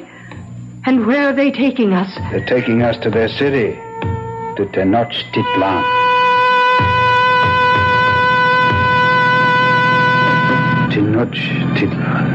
Tenochtitlan. What are you saying? Who? Me? Nothing. But you are. You keep on muttering. Tenochtitlan. What? Yes, Tenochtitlan. I can't even say it. You mean you've never heard that name before? Is it a name? Yes, Tenochtitlan. It was the ancient Aztec name for Mexico City.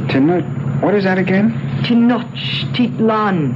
But why should you keep repeating it over and over? I have no idea. I guess it's just another one of those crazy things that seems to be happening to me ever since I came to this country.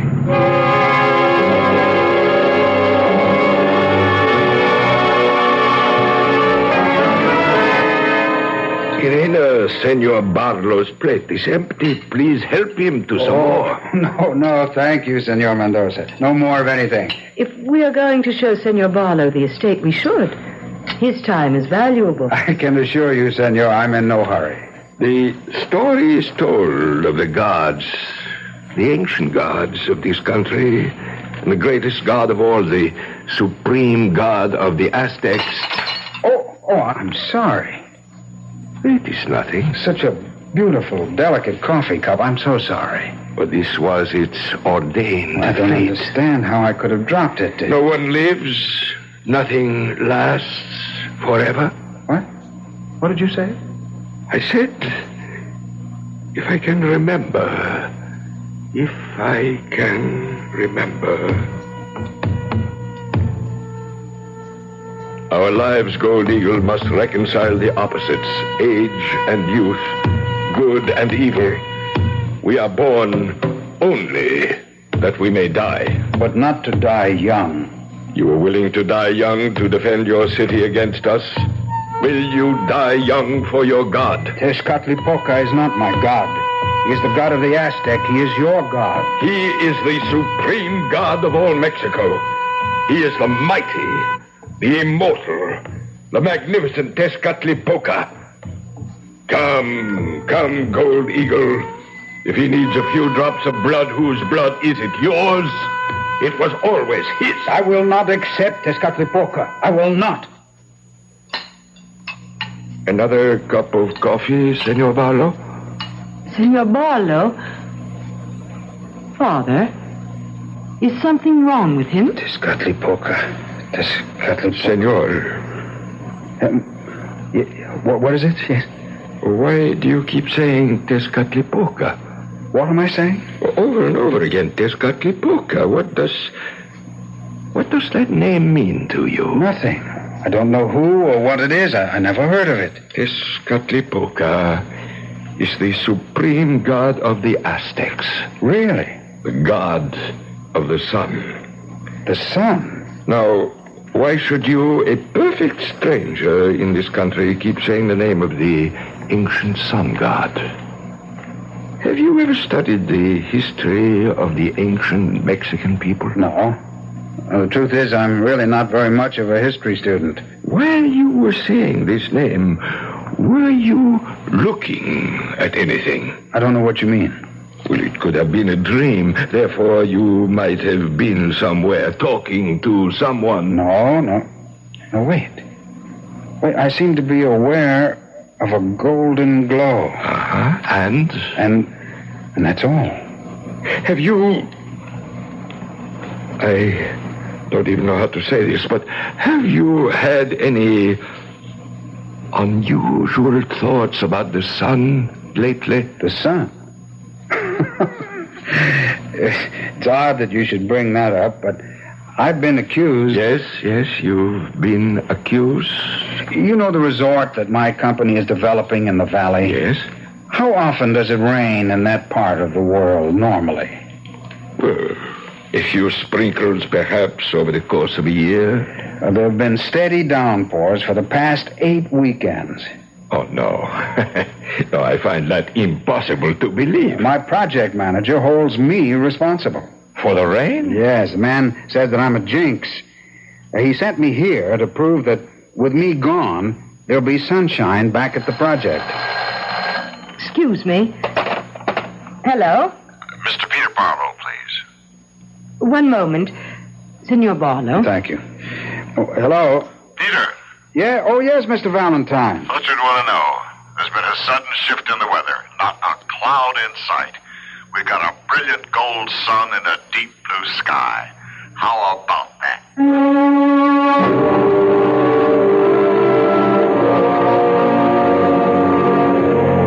How about that indeed? You may say coincidence. Then I may ask, what is a coincidence? Mr. Webster says it's an accidental concurrence of unrelated events. Very good. But is there truly such a thing as an accident? Aren't all things, great and small in this world, somehow tied together? Not by accident, but by design. I shall return shortly with Act 2.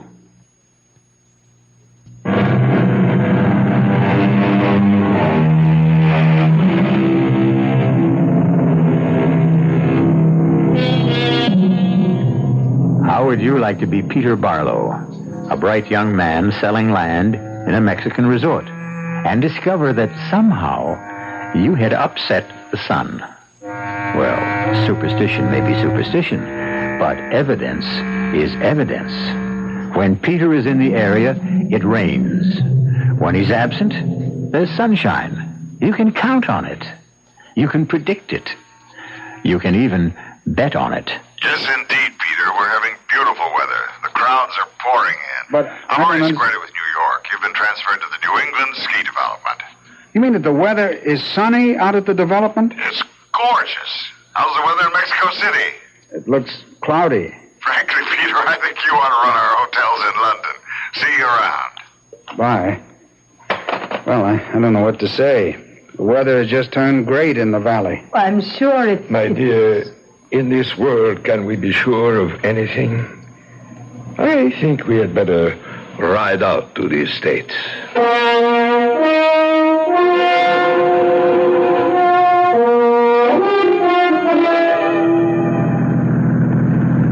It's lovely country. Yes.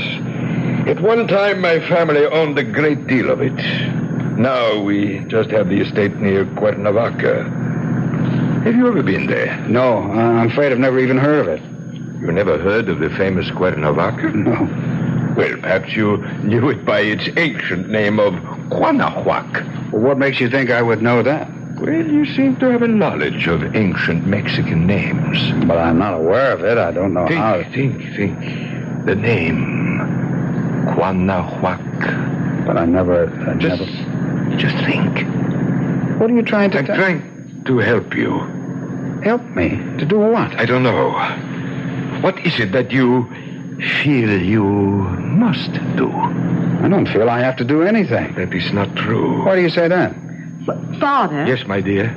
We'll be passing near the temple. Shall we stop? Yes. It might be interesting for Senor Barlow. I'm not much for sightseeing, but if it's interesting... It does not look like very much right now, but the most dramatic of all the ceremonies took place right there. Oh, what kind were they? Human sacrifice. Sounds barbaric. In this temple, the high priest of Tezcatlipoca stood ready with the knife made of glass, black glass, and he would cut out the heart of the victim. That's not barbaric? Oh, there was no pain. Death was immediate. But the whole idea not is... your idea, perhaps, but it was a ritual of a people whose civilization is not to be despised. There's the temple, Father. Yes, by the side of the lake. In the old days, they would arrive by boat. A very joyous procession. That's the temple, that crumbling heap of stones? Well, it was never a splendid place. It was used just once during the year and for one purpose only. It was never taken care of. Hardly ever repaired. All that was needed was the stairway leading to a chamber at the top where an altar of stone and a priest with a knife of glass waited. Gold Eagle. Yes. We have arrived. Are you ready? I'm ready. Say goodbye now to Soft Cloud. No, he must not go. Children, this was agreed to. Why must he die? He will not die. He becomes part of the body and the spirit, the flesh and the blood of Tezcatlipoca. No! Are you a royal princess or a slave girl?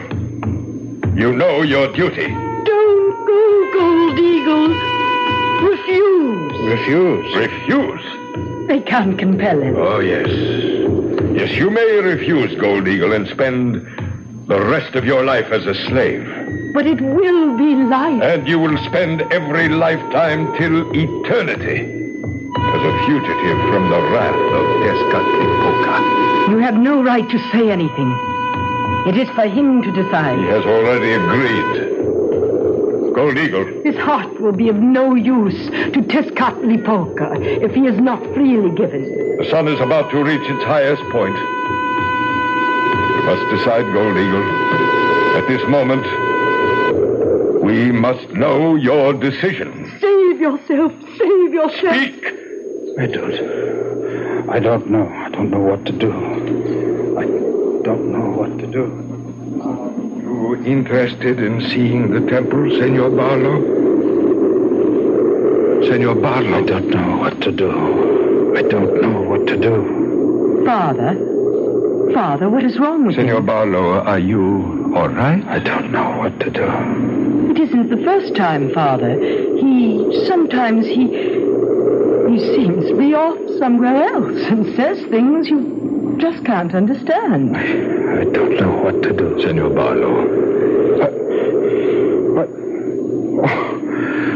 I must have dozed off. No, senor. You were having a nightmare, or was it a hallucination? I'm afraid I don't know. Senor, something has happened to you since you arrived in this country? Yes, I'm sure something has. Irina, we shall not visit the estate today. Turn back to the city. Senor Barlow must see a doctor. A doctor? No. Why not? Because I'm all right. Is that true, senor? Are you really all right?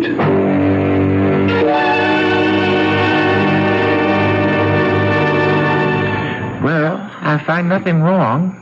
Pressure's normal. Pulse, temperature. I've taken some blood tests, but I have no reason to suspect anything. What is wrong with me, Doctor? On the face of it, nothing. You seem to be excited. Excited? That's not the half of it. My whole career is down the drain. Oh, you're not even 30. How can you make a statement like that? I staked my future in this development company. I was building toward the top, but now it's all over. I'm through here. You seem to have an affinity for the old, that is, the pre-Columbian Mexico, and you can't account for it. No, sir. No way. Well, when did it start? When I arrived here a few months ago. And you've heard voices? Yes, sir. What were the voices saying? Well, I seem to have been an Indian, a Quanahuac Indian. Don't ask me what that means. Only ask me where I heard the word. At first, they were just voices, but each day things became more and more clear. How? Well, I see things. Things? Yes. A valley, a beautiful valley. Mm-hmm. And there were lovely buildings, tall temples, babbling fountains, and everywhere graceful, handsome people. And I see myself walking with a man, an older man, my father. Remember, my son, we are not warriors. We are singers. We are poets, painters, sculptors, craftsmen. But the Aztec people, suppose they attack? Then we shall fight as best we can. Exactly, Father. Therefore, shouldn't we teach our young men the arts of war? Gold Eagle, if we do so, then we shall become a nation of warriors. And thus, we shall have lost our culture in any event. But it seems unfair. No, the Aztecs will not destroy us. They raid us on occasion only because they must. They must? Yes. To keep the sun in the sky, they must sacrifice to him. And the sun god, Tezcatlipoca, accepts only the purest hearts. There are not enough of these among the Aztec people, so they must come to us. I still say we must fight them. I agree, but the best way to fight one's enemy is to be better than he is, and more worthy and precious to the gods. Father, I cannot doubt your wisdom, but... Doubt, my son. Doubt any man, but not the gods. I cannot submit to the Aztec calmly. You must. I must. It was foreseen at your birth, my son, that you would become a true child of Tezcatlipoca. Your blood would be his. Me? A sacrifice to Tezcatlipoca? We must not say sacrifice. A better and truer word would be gift. Yes, my son. I don't understand.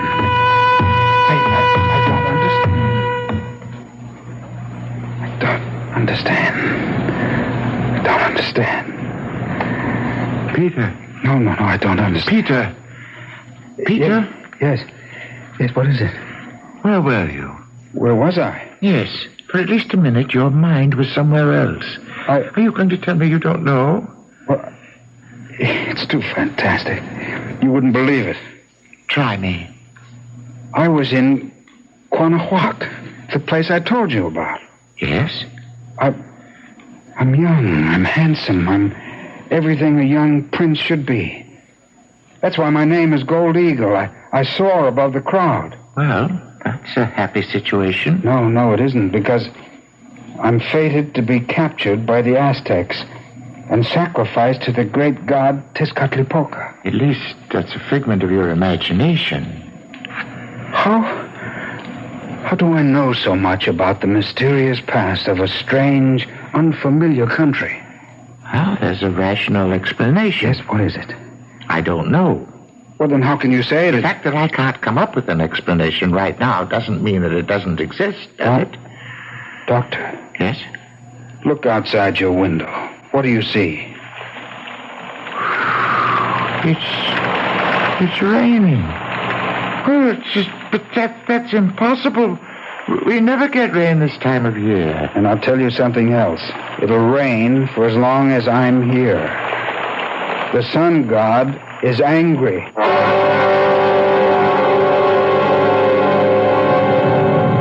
Well, he gets in deeper and deeper, doesn't he? For a man who's never been in this part of the world before, he seems to know quite a bit about its past. But hold on. Who says he's never been here before? We only have his word for it. But how does he know? I'll return shortly with Act 3. And now back to CBS Mystery Theater.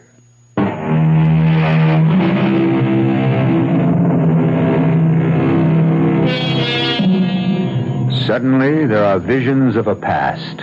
A splendid but barbaric past.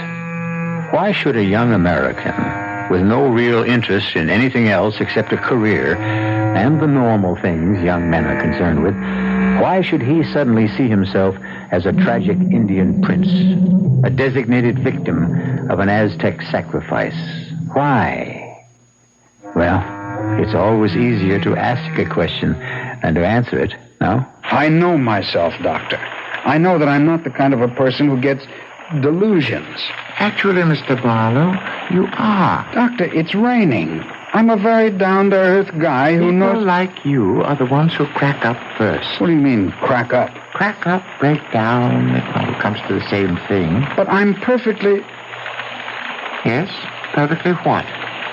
Now, come now, Mr. Barlow. What's this nonsense about being in disfavor with the sun god and thereby causing rain? The fact is, I am in disfavor with the sun god. All right, let's hear those facts. Now I know why.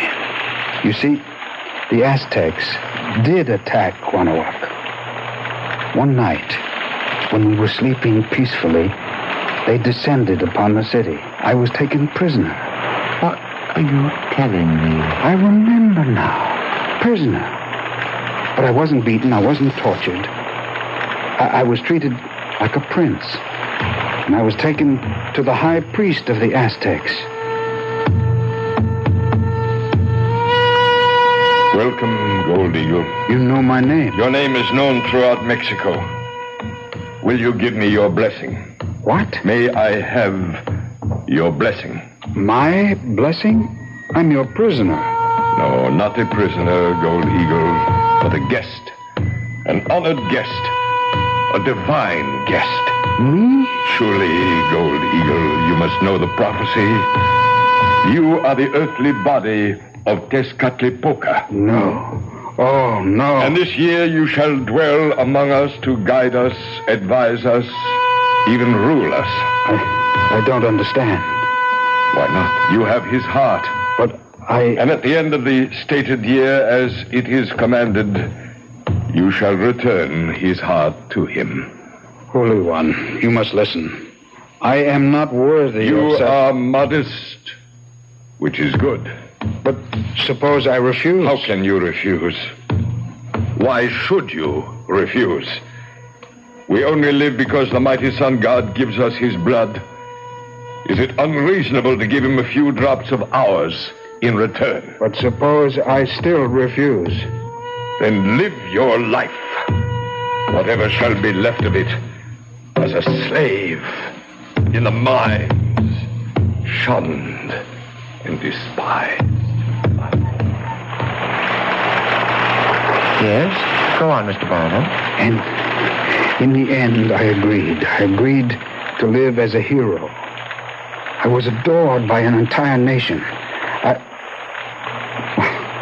Well, what's the point? You don't believe a word of it. Do you? If it didn't happen, where is it coming from? Well, as I say, there has to be a rational explanation. Let me ask you something. This old religion, does it still exist?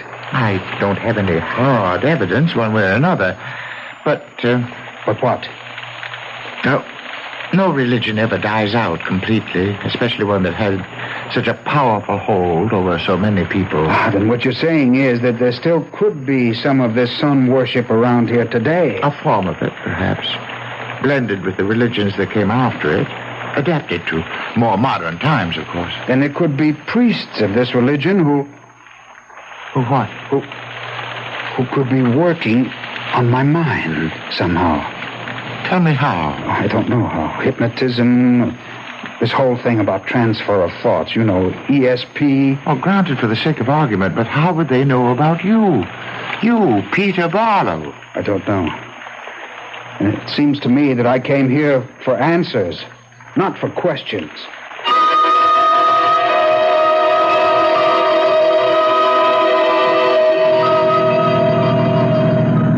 Thank you for picking me up, Irina. My father wants you to come back to the house. He believes you should do nothing. Just rest. I hate to impose. Oh, it's nothing. It makes him very happy. But I will say something else. Yes? I will say you must not come back. No? No. Please, let me drive you to the airport. The airport? But why? You must get board a plane at once. What is it, Irina? Leave this country. Why? Why do you say that? Because I love you. You... what? I love you. But we only met yesterday. No, I have always loved you. Always? What do you mean by always? My name is Soft Cloud. Soft Cloud?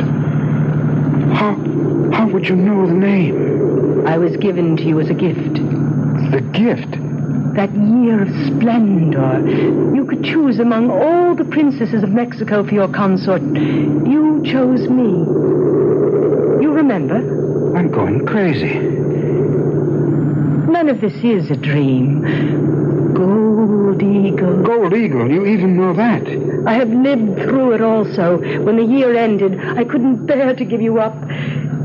Give you up to the knife of black glass and the sacrifice, so I persuaded you to refuse. I remember. I went into the mines. And I went with you. And it wasn't long before I was no longer handsome, and you were no longer beautiful. I remember. And I died very soon after. I was very young, I remember. Yes. What am I saying I remember for? I don't remember any of it. This is just some funny fantasy running through my brain. That's it. It's a fantasy, a hallucination. No. My name is Peter. Eagle. No. Once again, I ask you to refuse the knife. What knife? The sharp, black knife of glass that will enable your heart to be offered to the sun god. Who's going to do that? The high priest of the Aztec. But that stuff... Please, this time there are no mines, no slaves. We can live happily, perhaps this time. I tell you what we should do. We should turn around and take you back to the doctor. If you stay here, you'll die.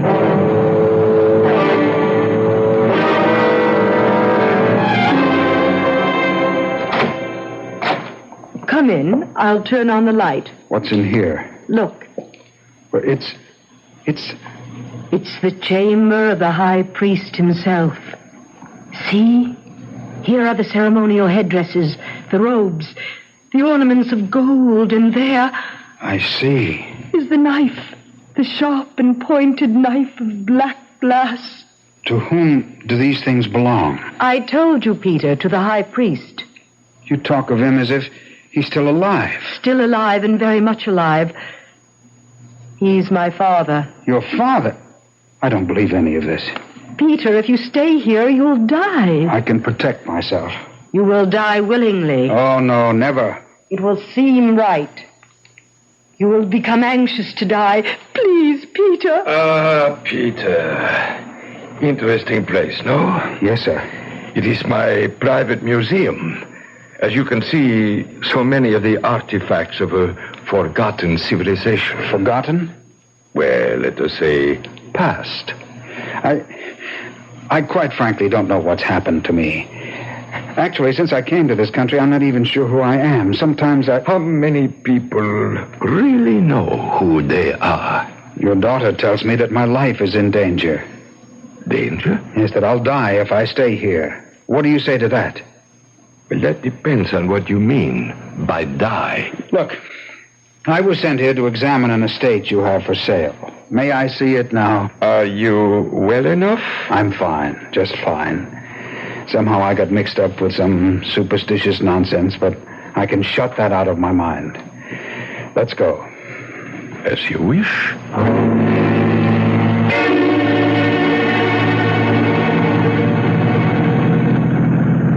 Now, as I understand it, the estate is well over 1,000 acres. Yes. It has a lake. Yes. And that means a golf course could be... Irina, my dear. Yes, Father. Stop here, please. Why, Father? Why? Well, isn't it obvious? Father, no. Why did we stop? Look. Over there. To your left. It's the temple. I still don't know why we stopped. To complete your bargain with the sun god? Bargain? What bargain? To pay your debt? You're crazy. Or am I? Come. Put on this white robe, this pure white robe, and we shall mount these steps to the sacred chamber. Don't listen to him. Don't listen to him, Gold Eagle. Gold Eagle? Yes, my son. You are Gold Eagle, and she is Soft Cloud, and I am the High Priest. And the three of us have been here before, and all of us have played our roles before. Come. Follow me. I am waiting. Don't go. Don't go. This is what she must say to you. She represents the flesh, the present, the here, the now. She is the temptation of the world. She is being true to her mission. She has convinced you in the past, so many times in the past. What do you mean, so many times? The first time, when I was the Aztec high priest, and you were the golden captive of the Quanahuac. There have been other times since then. Do you remember? No. Tezcatlipoca waits. He has given you his blood, his heart. He waits for you to return. He waits through all your lifetime. No! Soft Cloud, Irina, I love you, but I'm tired of escaping. I want to go back. No. Back where I belong, back to Tezcatlipoca. Come with me. Come with me, my son. Put on your white robe. Gold Eagle. Remember the first time, Soft Cloud. We came by boat, and the people followed us along the shore, and they were singing and cheering. For me, Tezcatlipoca. For me, the sun god. I was to return to my place in the sky. Peter, please. See the clouds? I must return. My son, let us walk up the steps together to the sacred chamber. Do you have the knife of black glass? It is in my robe. I give it my blessing. The sun is starting to break through the clouds. Very soon now. I shall be back in the sky.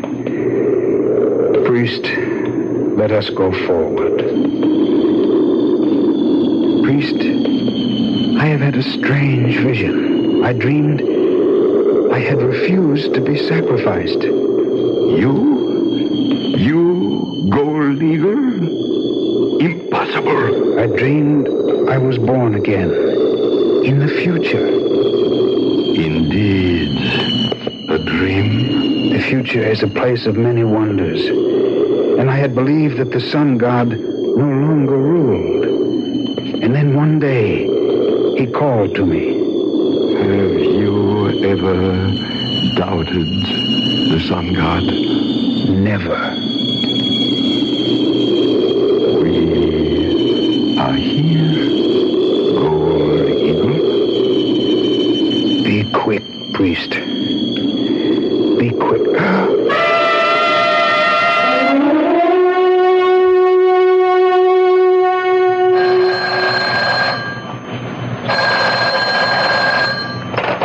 Hello? Hello, is Peter Barlow there? Who? Peter Barlow. Oh, I'm sorry, there's no such person here. Is this the home of Senor Mendoza? Yes, I'm his daughter, Irina. Well, a couple of weeks ago, I sent him to see your father's estate. I know nothing about that. I called him there the day after he arrived. I spoke with him. That's impossible, Senor. My father and I have been in Europe. We only returned home last evening. But I made arrangements with Senor Mendoza for Mr. Barlow to see the estate. I'm sorry, Senor. You must be mistaken.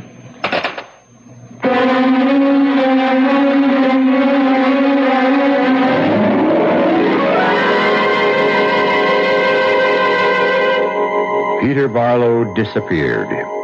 He was never seen or even heard of again. And we really don't know what happened. Maybe the old religion survives. Or maybe Peter may have looked at Trina in a way that old man Mendoza didn't like. What's positive is the fact that this is a world of endless possibilities. The only sure thing is that I shall be back shortly.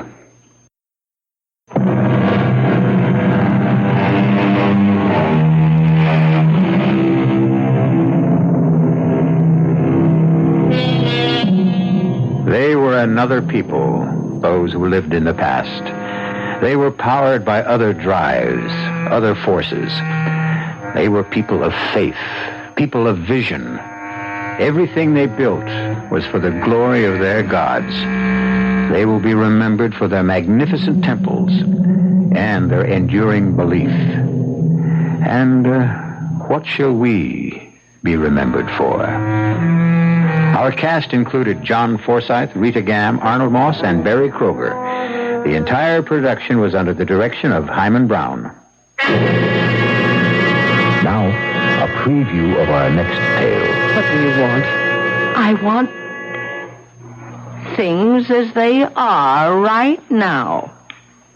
I don't know what that means. I want you to keep living in fear, filled with fright, worrying, wondering what I'm going to do about you. That's all you want? It's enough. Why? What did I ever do to you? What did you ever do to me? Oh, how dare you ask that? I ask because I don't know. You killed a man I loved. The man you loved? You killed Scott Partridge. He didn't even know you were alive. Does that matter? Can you live without the sun? Does the sun know you're alive? You loved Scott? Love? Oh, what a weak, fragile word. I adored him. I worshipped him. And you killed him. This is E.G. Marshall inviting you to return to our Mystery Theater for another adventure in the macabre.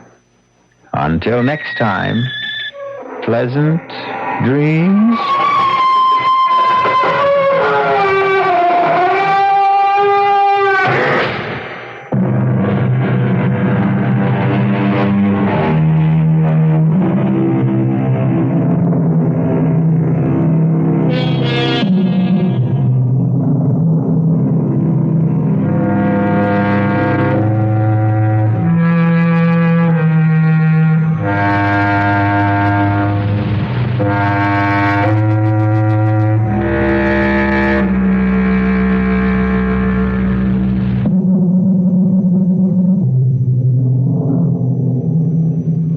CBS News is next on WBBM Chicago. The CBS Radio Mystery Theater presents...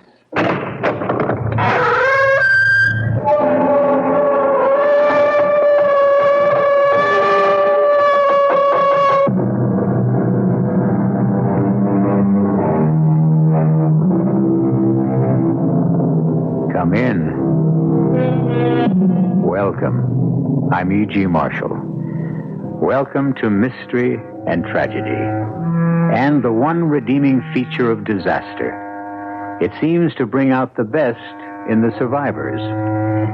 It all began, or did it end, with the reunion of an old lady and the last of her relatives, a granddaughter she hadn't seen since childhood. The place? Stratfield's busiest department store, Mayberry's. The time, 13 minutes after 1 o'clock. If you're superstitious, you could read that in Army or European time. 13:13. By coincidence, that's when it happened. Jane,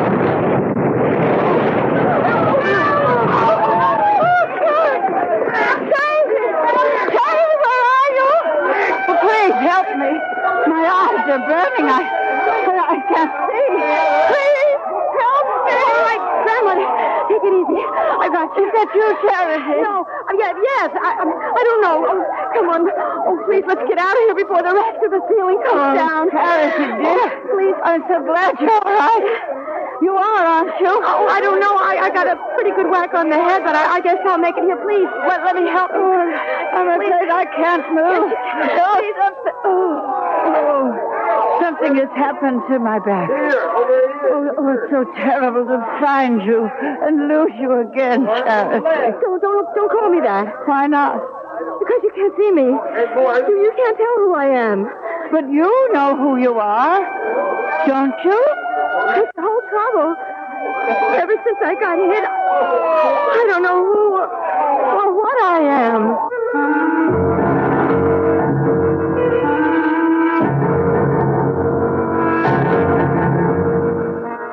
Our mystery drama, Charity is Never Dead, was written especially for the Mystery Theater by Ian Martin and stars Virginia Payne and Rosemary Rice. It is sponsored in part by imported Vigna Rosé wine and Buick Motor Division. I'll be back shortly with Act One.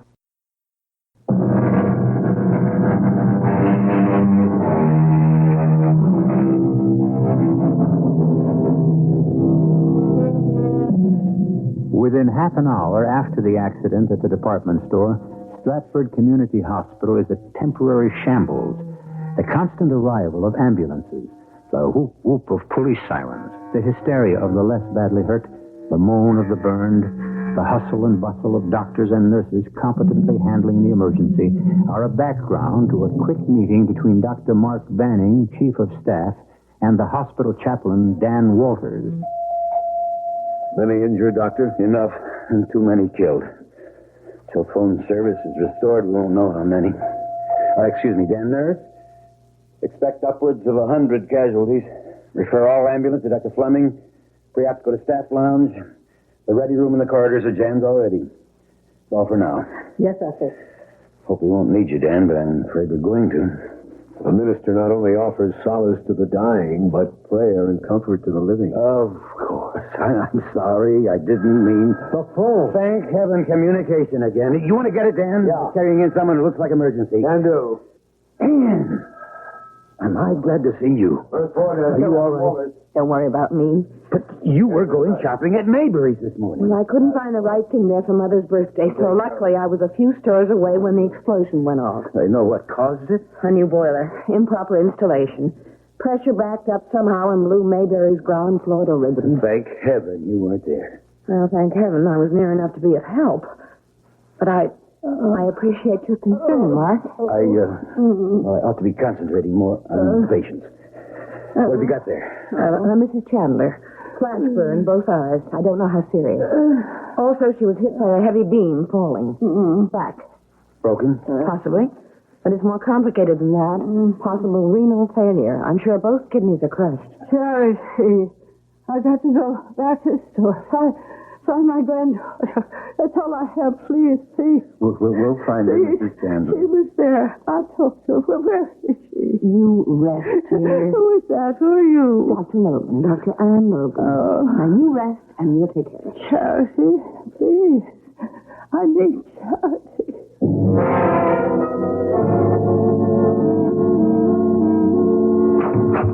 You don't need me in here any longer, Mark. I'm going to run a check on conditions in general.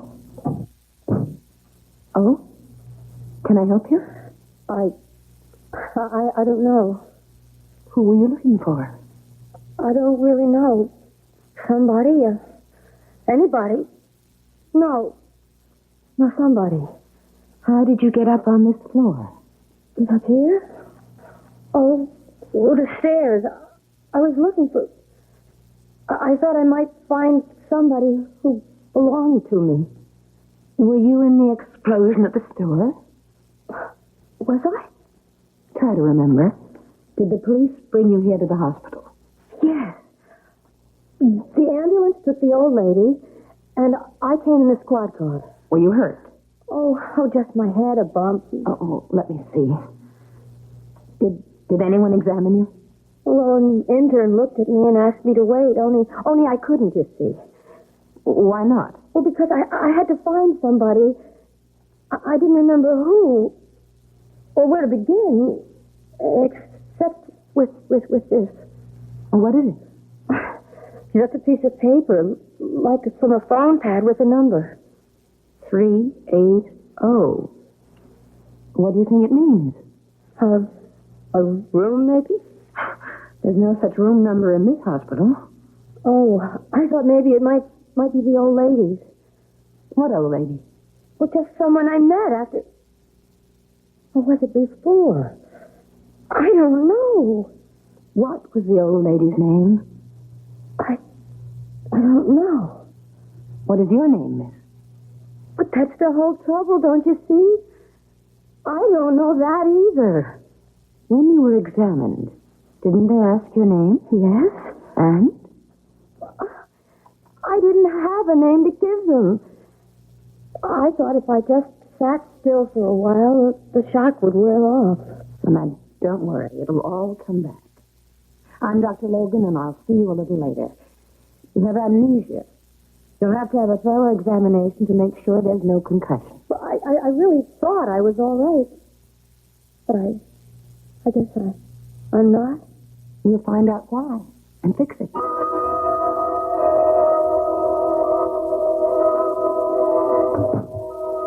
How is your patient, Mark? Not too good. How's the situation outside? Not too bad. Everything under control, more or less. One of the rough days, though, for all of us. And for Mrs. Chandler here.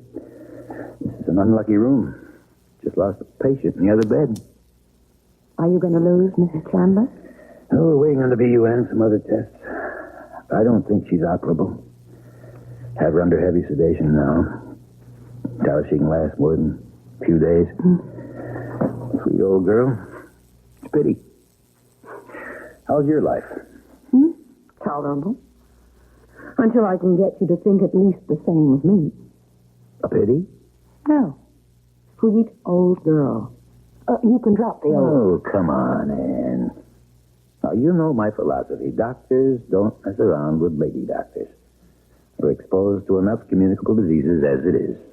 It isn't my degree you're afraid of, Doctor. It's my sex. Once bitten. She's also now successfully divorced and remarried. This is hardly the time for personal problems. I'd better check on how the rest of it's going. You can start with a patient I have outside. An amnesia case I found wandering around the hall. Retro or interrograde? Retro. No memory of anything before the accident.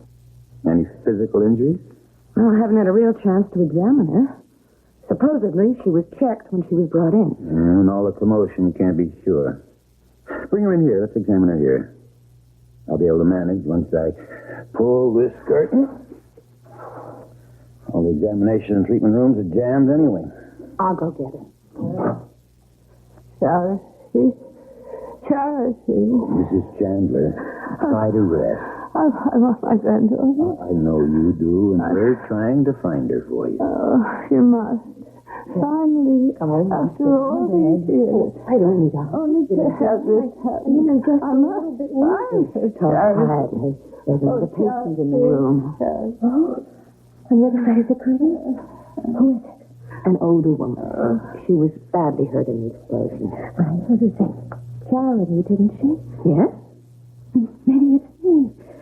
Maybe I'm Charity. Why would you think that? Oh, this is Dr. Banning, our chief of staff. Oh, how do you do, Doctor? Because after the explosion, I helped an old lady, and she thought I was her granddaughter.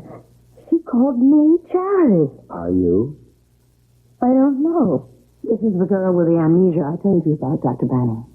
Well, is your grandmother's name Chandler by any chance? Does that ring a bell? No. Would you recognize Mrs. Chandler if you saw her?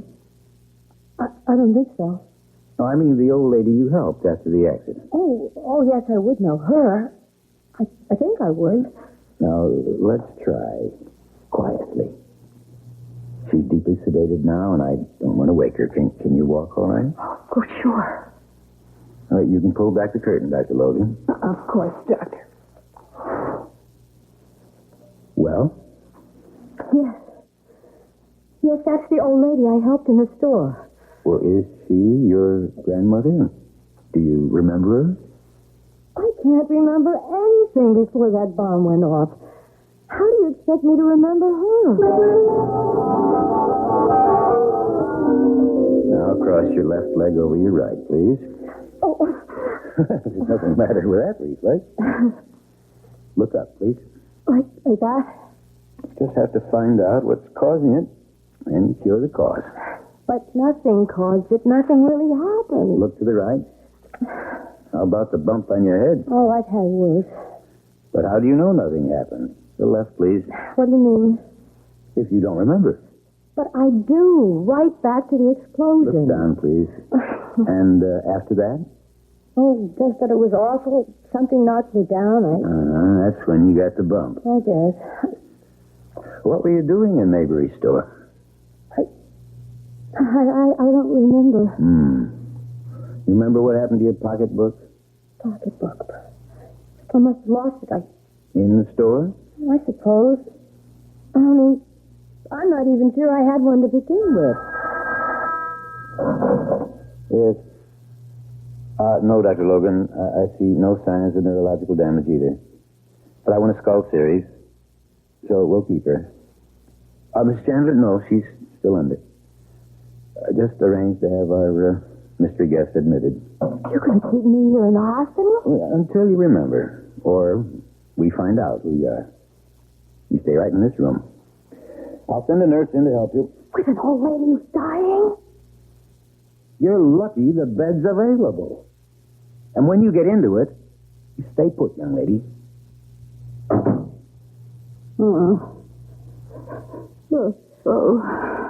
Mrs. Chandler. Mrs. Chandler. Are you all right? Charity. I want Charity. I'll get a doctor. No. Give me your hand. Don't you know that all I want is you, dear? Just hold my hand, Charity. Doctor. No. Give me your hand. Don't you know that all I want is you, dear? Just hold my hand, Charity. That's all I need or ask. Sure, if you want me to. I had the most awful dream, Charity. I thought I'd lost you again. But now it's all right. Oh, why is it so dark? Where are we? In the hospital. What are we doing in... Oh, of course. That awful explosion. Are you all right, Charity? Me, I'm fine. But your eyes are all bandaged. You can't see me.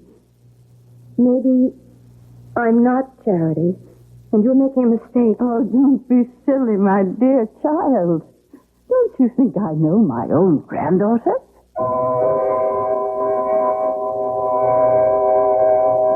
In the bed, the old lady, her eyes bandaged, lies breathing quietly, holding the girl's hand.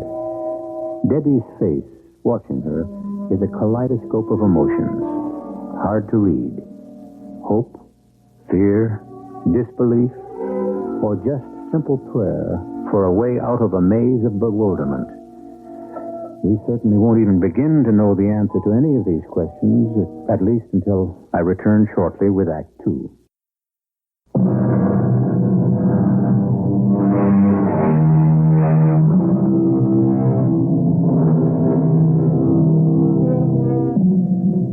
By the end of the afternoon, the chaos that once was the main floor of Maybury's store has been partially restored. The police and fire departments have made their reports, and an army of workmen are busy boarding up windows and beginning repairs. The emergency is over, except for what human misery it has left in its trail. Now, Reverend Dan Walters has made a personal trip to the store, to the police, and to fire headquarters to collate all the information and bring it to Dr. Mark Banning. 151 casualties all told. Everyone accounted for? With two exceptions. There's no trace of Mrs. Chandler's granddaughter, and no idea or clue who the girl with amnesia is. Unless she is Charity. That's right. How old was the granddaughter? According to neighbors the police contacted, somewhere in her middle 20s. Any pictures? Quite a few, all taken over 10 years ago. Mrs. Chandler hadn't seen her granddaughter since she was in her early teens. The mother married a pretty rough guy named Wickman. I don't know what went on, but the kid spent quite a bit of time in a wayward girls' school. When she got out, the father had taken off. And I get it, the mother was pretty sick, maybe on drugs. Charity took care of her. Well, what did Miss Amnesia look like in the snaps you saw? See for yourself. Pretty, fair complexion, light hair. And in these two color prints, her eyes look brown. Dan, why do you question her identity? I mean, do you think it's just some wild coincidence? I'm not much of a believer in coincidences, Mark. I'd rather go with you and accept Charity at face value. The Lord makes a lot of plans. And one way or another, he just may have blueprinted this one. I just don't understand you, Anne. I mean, you think she's faking? I don't know. But why no pocketbook? Any form of identification. And why, no matter what the occasion, meeting her grandmother after all these years, no recognition? Most of all, I guess, I don't think the girl herself believes she's Charity. Well, Dan thinks after talking to her earlier, she's ready to accept that fact.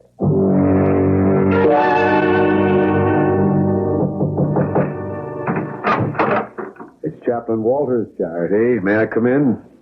Of course. Yeah, I see you're comfortably set. Well, set anyway. Dr. Banning has told me how kind you've been to your grandmother. Don't say that. Oh, why not? Aren't you her granddaughter? I don't know. She says I am. I wish I could be sure. Right now, I'm just sorry for her. How do you feel? Miserable. And afraid. Why can't I remember who I am, Chaplain? Perhaps you don't want to remember. Have they located her granddaughter yet? No. Everyone apparently accounted for. No sign of her. Do you think if it isn't me, that it might have been someone who died in the explosion? Well, that's about the way it stacks up. We should know by morning. Now I'll say good night. I hope you are Charity. You could make her last days very happy if you bring her truth and love. Good night.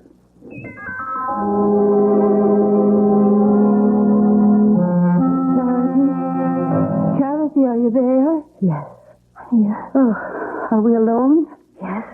I thought I heard you talking to one of the doctors. No, just to the chaplain. Were you talking about me? Sort of. Have you talked to the doctors about me? Not really. About whether I would ever see again? Well, it's too soon for them to say. No, Charity, dear. They know. Just as I know. I won't ever see again. How can you be sure? Because I won't live long enough. They know that, too. But I'm not afraid of death. Not anymore, Charity, with you beside me, safe and sound. Well, here I am. Promise you'll stay with me. It won't be for too long. And I promise, in return, you'll never be sorry.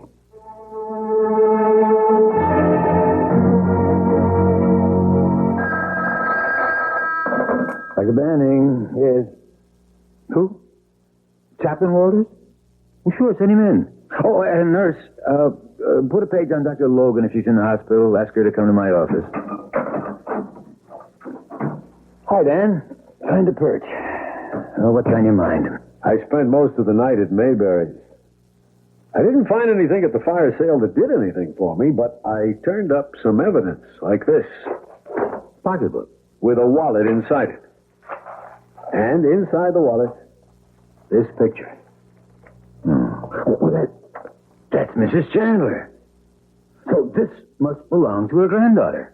There's additional evidence. You remember her granddaughter came in by bus yesterday at 1. Proof, item, 1 ticket stub made out to a Charity Whitman. So our Miss Amnesia must have dropped her pocketbook in the excitement. Well, we're out of the woods. She is Charity. That would make it all so nice and simple, Mark, but it just doesn't wash. The bag with the wallet in it was clutched in the hand of a young woman they just dug out dead in the debris. I'm afraid Charity Chandler is dead. Oh, what rotten luck. I mean, Mark, Dan, I just came down from the room. Mrs. Chandler has no more chance at living than she had when she was brought in. We have her on hemodialysis now, but that's only supportive. But in spite of it all, she's so happy to be reunited with her granddaughter that it means so much to her. What about the girl? She calls her grandma now. Are you sure that there isn't some possibility? I doubt it, Dr. Logan. The girl and the purse were one. So we still don't know who our amnesia victim is. And worse than that, we have to break the news to Mrs. Chandler that her granddaughter is dead. What choice do we have? It'll kill that old woman. She is in no condition to stand a shock like that. She's entitled to die with a little dignity and happiness. Must she be told? There's more than one person involved in this. Our amnesiac has the right to know who she is not before she can remember who she is. She has to be told that she is not Charity. But she doesn't necessarily have to tell Mrs. Chandler that. Well, how could we ask the girl to keep that secret? I mean, under the circumstances. Well, it isn't reasonable. You're right. Unless what? Unless we talk to her. We might be able to persuade her to keep up the pretense long enough to... To what? To allow a very sweet old lady to die in peace. Well? You wanted to see me, Chaplain? Yes, forgive me for not coming up to your room. No, I'll close the door. Hello, Dr. Logan. Won't you sit down? I hope I won't be awake too long. I don't like leaving Grandma alone. Grandma? Yes? I've made up my mind. Or rather, she has for me. That you are Charity Whitman? If I'm not, then you tell me who else I am. I'm sorry. I wish I could. But I can't. But you don't think that I'm Charity. Is that what you want to see me about? Dan, tell her what you found out. The police have found a young woman who is. The real Charity Whitman? All the evidence points to it. Then that makes me nobody again. Where is she? Dead. Killed in the explosion. Oh, Chaplain. It's all right. Go ahead. Cry. Oh, it's not for myself. Only for that dear old lady upstairs. I'm sorry. I didn't mean to go to pieces. You didn't. And I lied some. It is for Mrs. Chandler, but it's for me, too.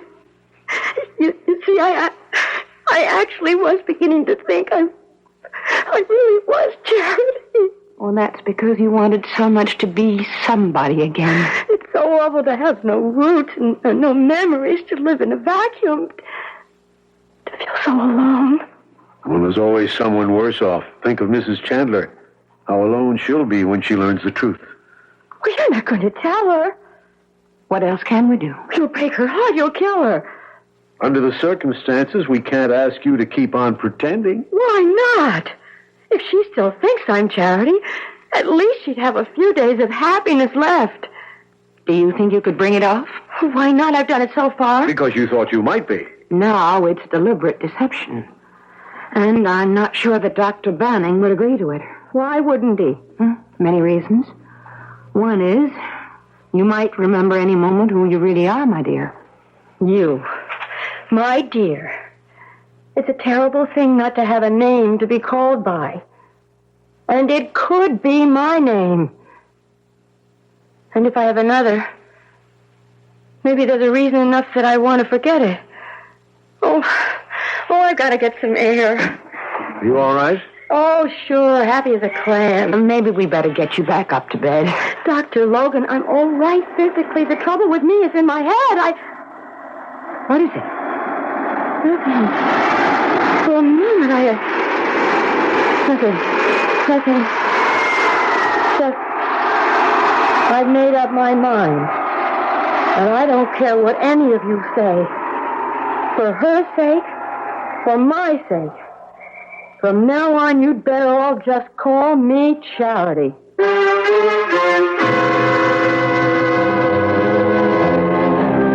And again, we are left tantalizingly on the horns of a dilemma.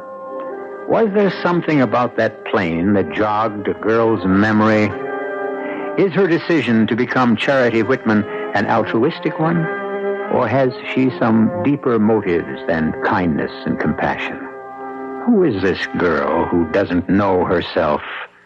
Or does she, and only wants to hide her real identity?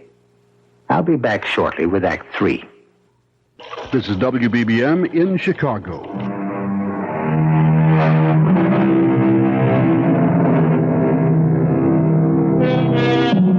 It's another day, scrubbed bright with clean sunlight. A day for surfing or sailing or climbing a gentle mountain, or just lying lazily in a field and watching the sky. For most people, that is. For the 5 people in our story and in Stratfield Community Hospital, it's to be a very different day. A day of sadness, suspicion, and dilemma. Mrs. Chandler is mercifully asleep. Death not very far away now. Charity and the chaplain are walking in the hospital gardens, and Doctors Logan and Banning are huddled in a corner of the cafeteria over morning coffee. Poor Mark. You look so tired this morning. I'm not tired, Anne. I'm worried. About what? Well, about this deception I've agreed to. Our business is healing, not playing with human emotions. You make it sound as though I've been party to something cruel. Well, no, I'm not questioning your motives. Just whether any of us have any right to contribute to deceiving a dying woman. Just to give her what happiness we can? Even though she barely knew her granddaughter, it's obvious she was, or is now, the center of her life. There's no doubt of that. Then, since she's convinced the girl is Charity, whatever doubts we have, who are we to question that? But damn it, I am chief of staff of this hospital. I'm sticking my neck out. There could be legalities involved. What? Well, for one thing, Mrs. Chandler may have a will. If it names Charity as beneficiary, and the girl died in the explosion, she might want to change it. She should have that right. I never thought of that. But wouldn't it just go to the next of kin? According to the hospital records, there is no next of kin. Which may be why our so-called Charity is so willing to decide that's really her name. It is possible to fake amnesia, you know. And if there's enough money involved... Oh, I don't believe that girl could do anything like that. What is it? I was just thinking. Yesterday, while Dan and I were talking to her, she was by the window and she stopped suddenly as if... As if she'd remembered who she really was? Yes. I thought she was coming out of it, and then she turned on us and told us that from now on, as far as she was concerned, we could take her for Charity Whitman. Oh, Mark, I want to believe in her. Don't let this turn out wrong.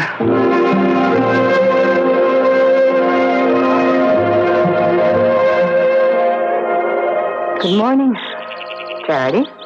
Oh, hello, Dr. Logan. Isn't it lovely out here? I hate to leave the sun, but I should get back in case Grandma's awake. Oh, she can wait a moment. It's your grandmother I want to talk about. Oh, she hasn't? Oh, no, I checked on her before I came out. She's resting very peacefully. She has nothing to worry about for the moment. But I do. You? Who are you? And this time, I want an honest answer. And this time, I'll give you the only answer I can give you from now on. I am Charity What are you listening to? The plane. You did that before. Does it remind you of something? Yes. But I can't quite... Remember that crumpled piece of paper you had with the number 380? Could that have been a flight number? Yes. Perhaps. Flight 380? Was it a flight you were on? No. One you were going to take? Yes. Maybe. Oh, I don't know. Were you going with someone? Yes, I think maybe I was, but I... Who? Who? Who were you going with? Oh, isn't this awful? I don't remember. I was so close. Now I'm so tired. That's enough for now. Just one more question. All right. What's your name? Debbie Scott. Oh, my God, what did I say? I think you just told me who you really are.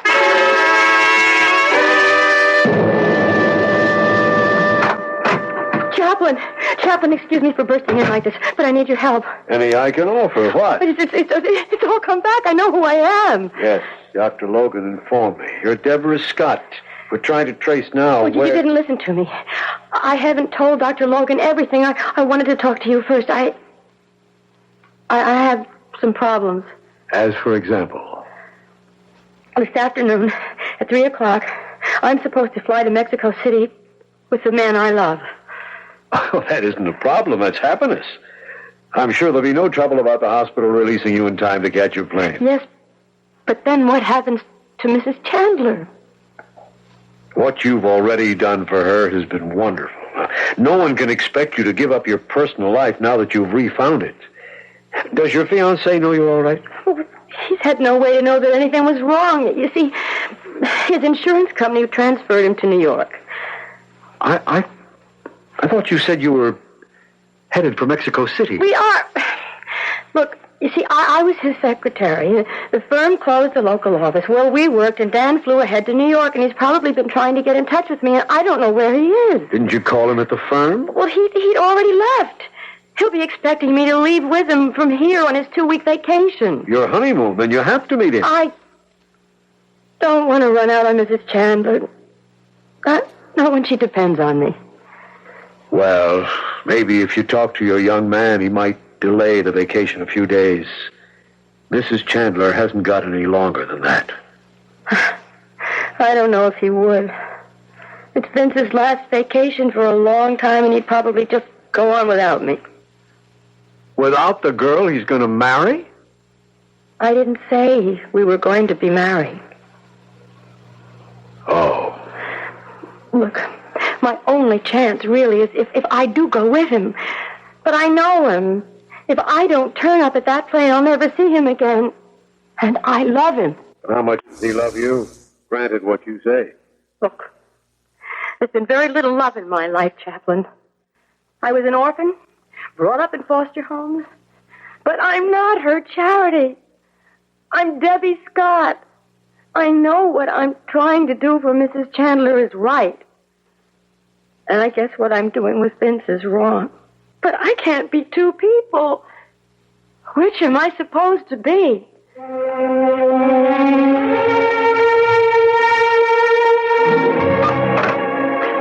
That you, Charity? Yes, Grandma. Where have you been? Oh, well, they were just giving me a checkup. They're going to send you home. Yes, they need the bed.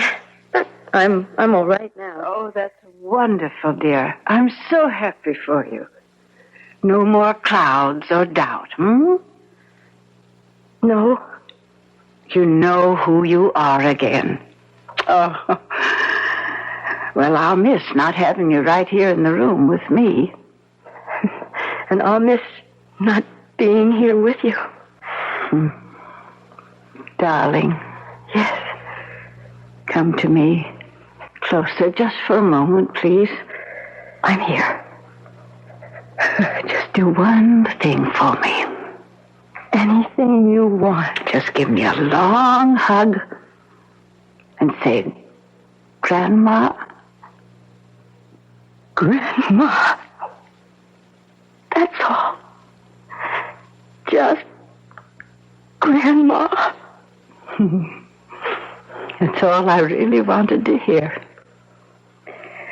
Grandma. Oh, my dear little girl that I know so little about. All the years of not knowing you, and such a little time to catch up. Funny, isn't it? 2 days together in a hospital, and in one way I know everything about you, and in another nothing at all.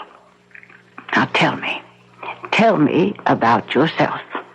Oh, there's nothing really to tell. Oh, of course there is. Every young girl has so much to tell. Her hopes, her dreams, what she asks of life. And you remember, I'll be watching you from somewhere. And just maybe I can repay you and make it all come true. Oh, How I wish you could. Well, then you tell me and I'll try. Let's begin with what every girl wants in her life. A man. Isn't there one in yours?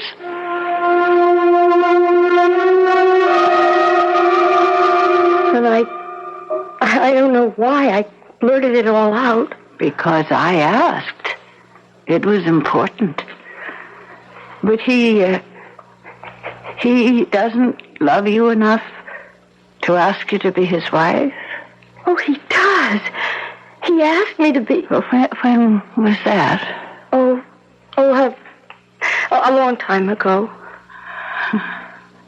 I don't think that it was... I think it's still going on. Why don't you give him another chance? Grandma. Grandma. Been good to hear you call me that. Now, I want the chaplain. But first, say goodbye. No, I can't. Of course you can. I only wish that I could ever thank you enough. For what? Everything, my dear. God took my eyes away, but he gave me you instead. I'll never forget you. Goodbye. Whoever you are, or will come to be. Now get me the chaplain.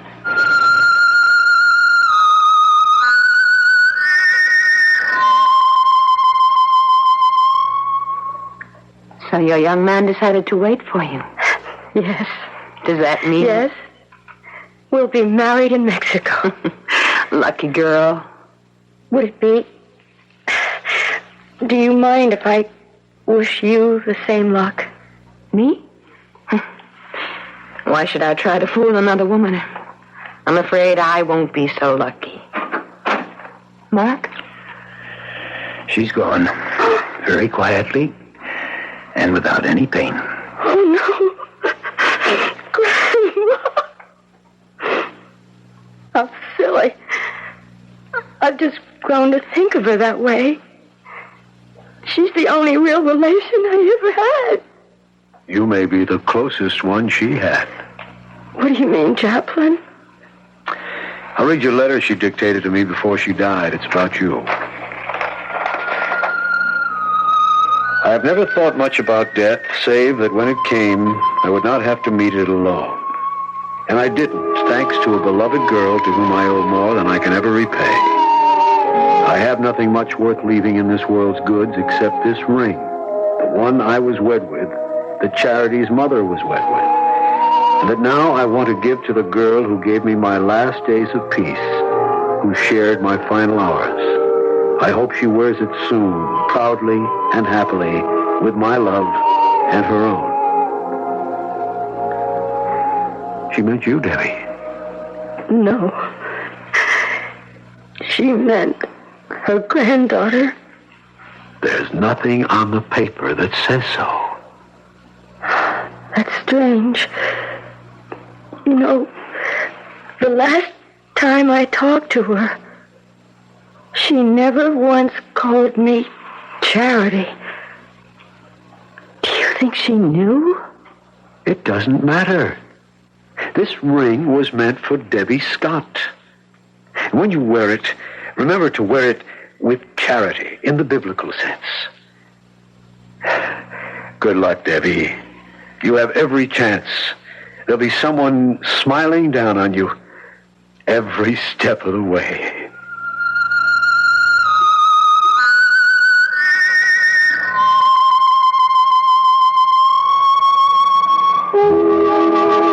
Did Mrs. Chandler know that Debbie Scott was not her granddaughter? Did she prefer to play out a last sweet charade to make death come softer? We'll never know. But that chance, perhaps foolish and old-fashioned name given to a girl long ago proved in the end to live up to its old-fashioned meaning. I'll be back shortly.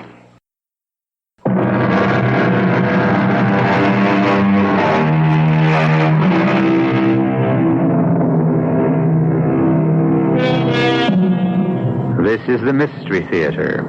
And after all, what greater mystery in the world is there than love? So just as a footnote, not long after, Vince and Debbie married in Mexico City. Dr. Mark Banning managed to forget the first unfortunate marriage and married Dr. Ann Logan. And Dr. Logan, since time was running by, decided to have a child. Actually, they both hope for a boy, but if it happens to be a girl, I wonder if they'll be tempted to call her Charity. Our cast included Virginia Payne, Rosemary Rice, William Prince, Patricia Wheel, and George Petrie. The entire production was under the direction of Hyman Brown.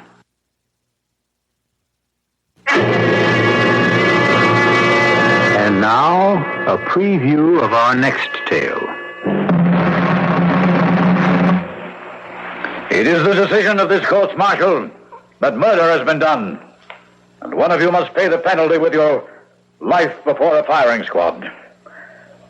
I ask once more in the name of God and of your honor as a soldier that the guilty one confess and not have two murders on his conscience. I did not do it. Rudy, how can you... Would you make your sister a widow to save your own life? I did not fire the shot. Very well. This court's martial hereby pronounces the death sentence. The fate of the man to die will be settled by a roll of the dice. The low man will lose. God, take them away. Radio Mystery Theater was sponsored in part by Contact, the 12-hour cold capsule. This is E.G. Marshall inviting you to return to our Mystery Theater for another adventure in the macabre. Until next time, pleasant dreams.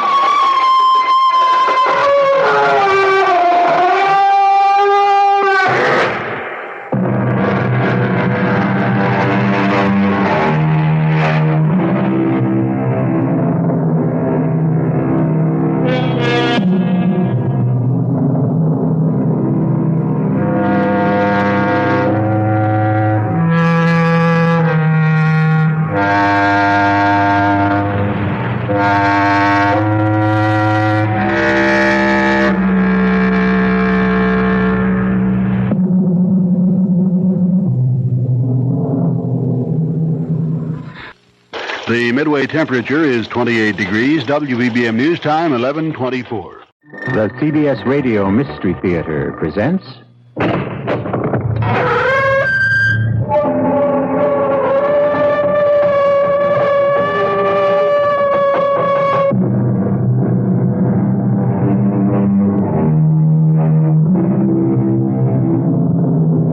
Come in. Welcome. I'm E.G. Marshall. How conscious all of us are who drive the freeways and the throughways of the behemoth of the road, the tractor-trailer truck. Most of the time we mumble under our breaths at the size of these 30, 40-ton monsters, particularly on wet nights when the rain is slanting down and that swirling mist in their trail fogging and dirtying our windshields. But we seldom spare much thought to the men who drive them. Hey, see that sign, Steve? This weather, I'm lucky I can see the road. What'd it say, Joe? El Paso, 34 miles. That's 34 miles too far tonight. Hang in, Steve. Another hour or so, and you and me are really going to tie one on. Count me out. Oh, not again. I got things to do. Ever since you took over the southern runs from Big Jim, you've been a loner. Well, maybe after this trip you won't have to put up with me anymore, Joe. What does that mean? What kind of things? Well, first off, I must find my wife. And then? I'm going to kill her.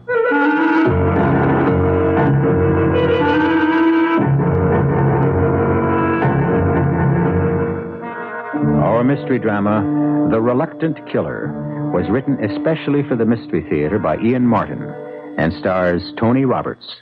It is sponsored in part by Buick Motor Division and Sign-Off, the sinus medicines. I'll be back shortly with Act One.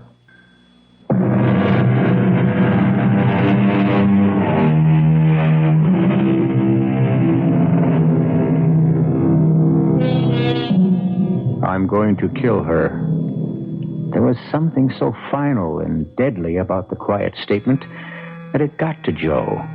For once in his life, he knew enough to keep quiet. He just sat in his corner of the cab, watching the big, darkly handsome man at the wheel, who handled his 30-ton rig as easily as if it were a small, compact car. The face was impassive, but that was an illusion, because a stormy sea of memory was battering against the inside of his skull like waves of pain that shattered every nerve end as they broke. I was always big for my age, and too strong. Mom always kept reminding me, and it was just as well, even though I long ago found that out for myself. My cousin was 8, and I was just 6.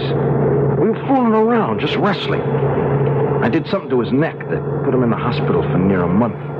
I didn't mean to hurt him. He was my best friend. It was my Uncle Jan got me interested in football.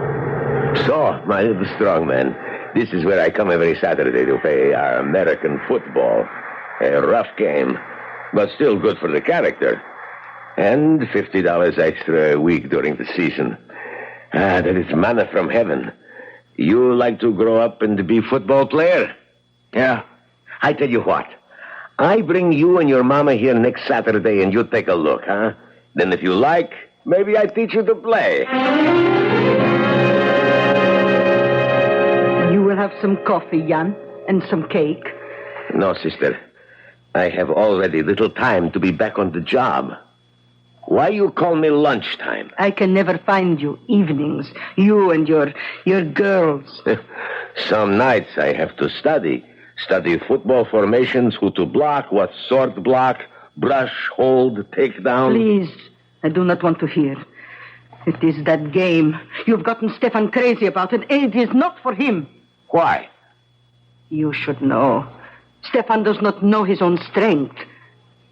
I'm afraid since the moment he was born, he will grow up and kill someone in spite of himself. How could you know this about a baby? I see things even God himself should not allow me to see. Are we going back to all this Romany nonsense again? We go back to gypsy kings. I hope not.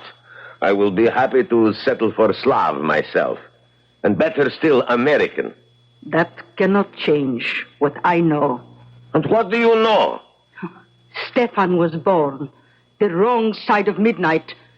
What does that mean? There is death in his future, unless he walks with great care. The tarot cards tell me again and again it is so. His death? That is not revealed. Only that it is he or someone close to him, and that the death might be because of him. I never knew about that conversation till my mother died. I was a senior in college on a football scholarship, and by then she was resigned to it at last because it was getting me an education I couldn't have afforded otherwise. She never would have told me about her fears for me, I guess, if it weren't for the pro offers that were being dangled in front of me. Oh, I am glad the football season is over, Stefan. Now, no more wars. Don't knock it too much, Mom. It opened a lot of doors for me. Oh, that is what I'm proud and happy for. When you get your degree, you'll be an engineer, a man with a white collar. Hey, don't go kicking the blue-collar worker around, Mom. Times have changed. Oh, times maybe. But promise me something, Stefan. What? That you will forget this foolish, dangerous game forever. Be what the college has trained you to be. That's a pretty tough promise to ask for, Mom. Why? Oh, a lot of reasons. First of all, I love the game. I really do. Second, I may have big muscles, but I got no great brain to match them. I'm not so sure I could make it as a mechanical engineer. Last off, there's an awful lot of dough in a football future for me. I'd like us to have some for a change. I want to set you up in a house of your own. No more work. No more worry. No, Steve.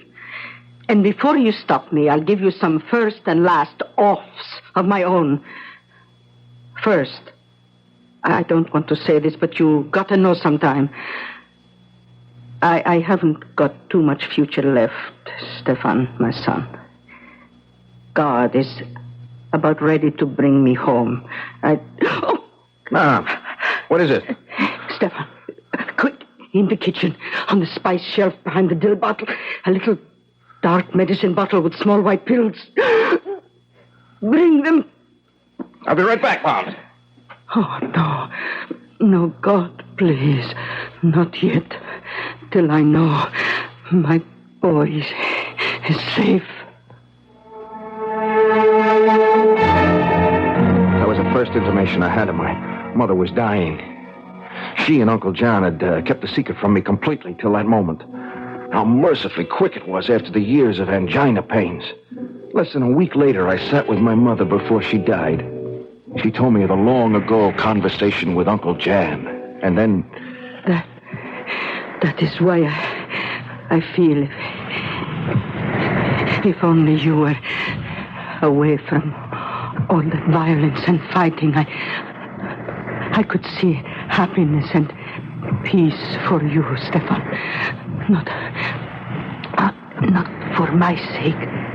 Yours. Promise me no more football.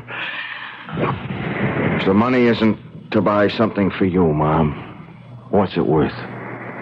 I promise. I could have kept my promise to my mother if it hadn't have been for Pat.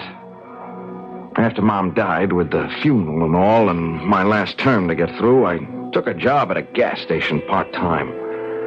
I could have worked as much as I wanted because the owner soon discovered I knew most everything about a car from front end to universal, but I was having a rough time making it with the books and getting ready for finals. I worked mostly weekends. It was a Saturday morning with the sky as blue as a robin's egg that she drove in. She was driving a Maserati, which most time would have had all my attention, but Pat could have sat in some Kid Brothers beat-up heap for all the notice you'd take of the car. All the way, miss? I beg your pardon? I mean, fill her up? Yes. Premium. Premium? That's right. The best. Well, that's what you deserve. Nothing but. Only, Only what? Well, she looks pretty new to me. What year is she? 73. Well, then you want regular. Don't tell me what I want. Well, that's your wagon, baby. You want to burn out your valves with a 95 rating, you got it. Wait a minute. What's a 95? Well? Excuse me, I was looking at your legs. What was the question? What's a 95 rating? Gas. Octane. 87, 88's all you need, and you keep your engine clean as a whistle. What'll it be? Anybody as big as you doesn't have to be conceited or show off, so maybe you know what you're talking about. Make it regular. I'd like to. What? Make it regular. Or even once. I want you to check under the hood. I was hoping you'd ask me that. Why? Beautiful. Just beautiful. Are we starting that again? No, I was talking about this piece of machinery. Oh. Well? Well, what do you want me to check? Well, whatever. Whatever you do. Battery, oil, and things. Sure. My name is Steve Janos. I'm Pat Bard. What are you doing this evening? I have a date, of course. What could you do about it anyway? Oh, nothing. I'm closing early because I have to hit the books. I got a test coming up. I don't know why. What time are you closing? 10:30. I'll pick you up at 10:30 and drive you home. Why? I don't know. I must be out of my mind. That's like me. I mean, I've been that way since the moment I first saw you.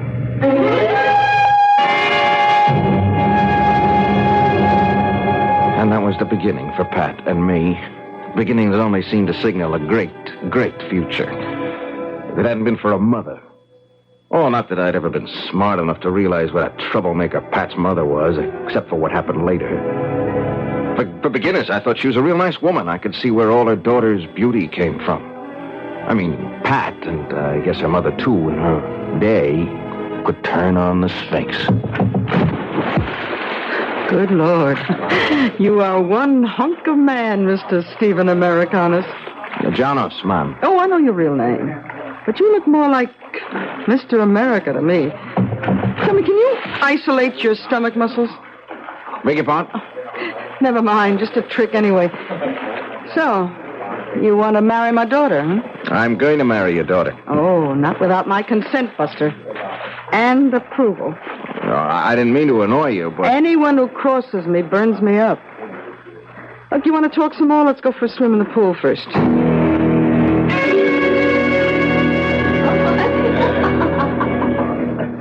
You're a heck of a swimmer, Mrs. Warfield. Well, you're not.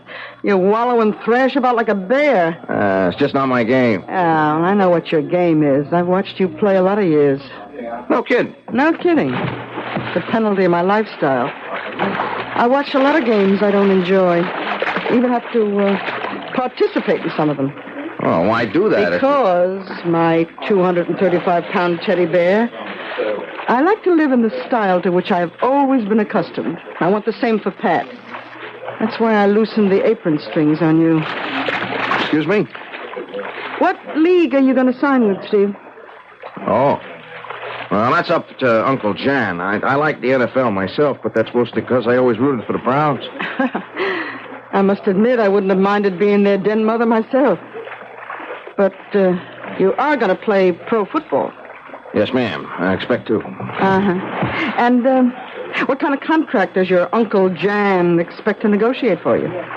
Well, I think it's kind of crazy myself, but they're talking about $500,000, no cut, 3-year guarantee. Uh-huh. But just for your own protection, let's wait till we get that contract signed first. Hmm? Yeah, of course. Yeah, I've got to know I can support a wife.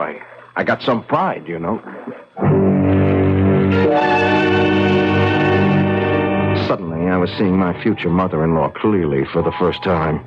I wasn't a person to her, just a commodity to buy or sell or accept as a gift. She didn't care about Steve Janos, only that he represented $500,000 on the hoof. I'd have cut out there and obeyed my promise to my mother if it hadn't been for Pat. She was what I loved. She was the only one important to me. Nothing could change that. I might want to kill her mother, but I never could feel that same way about Pat. I'm just not built that way. I couldn't kill a fly.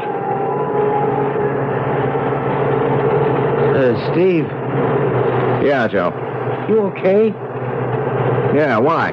We just passed an El Paso city limit sign. I thought you ought to know. I saw it. You look like you was 100 miles away. Don't worry about me. Even if I was high as a kite, I could still haul freight. Oh, sure. You got the touch. I just got the creeps with all that talk about your planning to kill your wife. I don't go for that kind of kidding so good. I wouldn't blame you, Joe. Because I'm not kidding.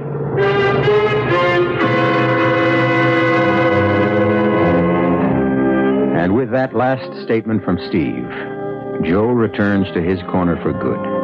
He wants no part of this personal vendetta.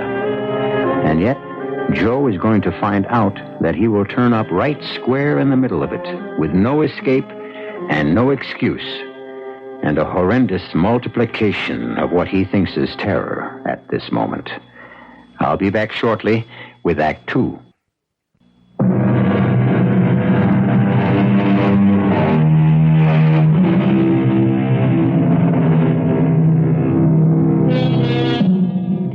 The whine of the big tires on the wet highway has slowed a little now that the big trailer truck is approaching the city.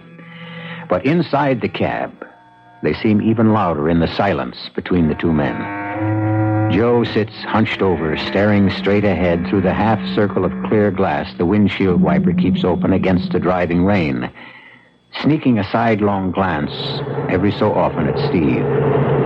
But Steve is lost again in his own thoughts, driving mechanically with his body reflexes while his mind courses through the past. We were married a week after I graduated. The day I signed my final contract with the Pumas.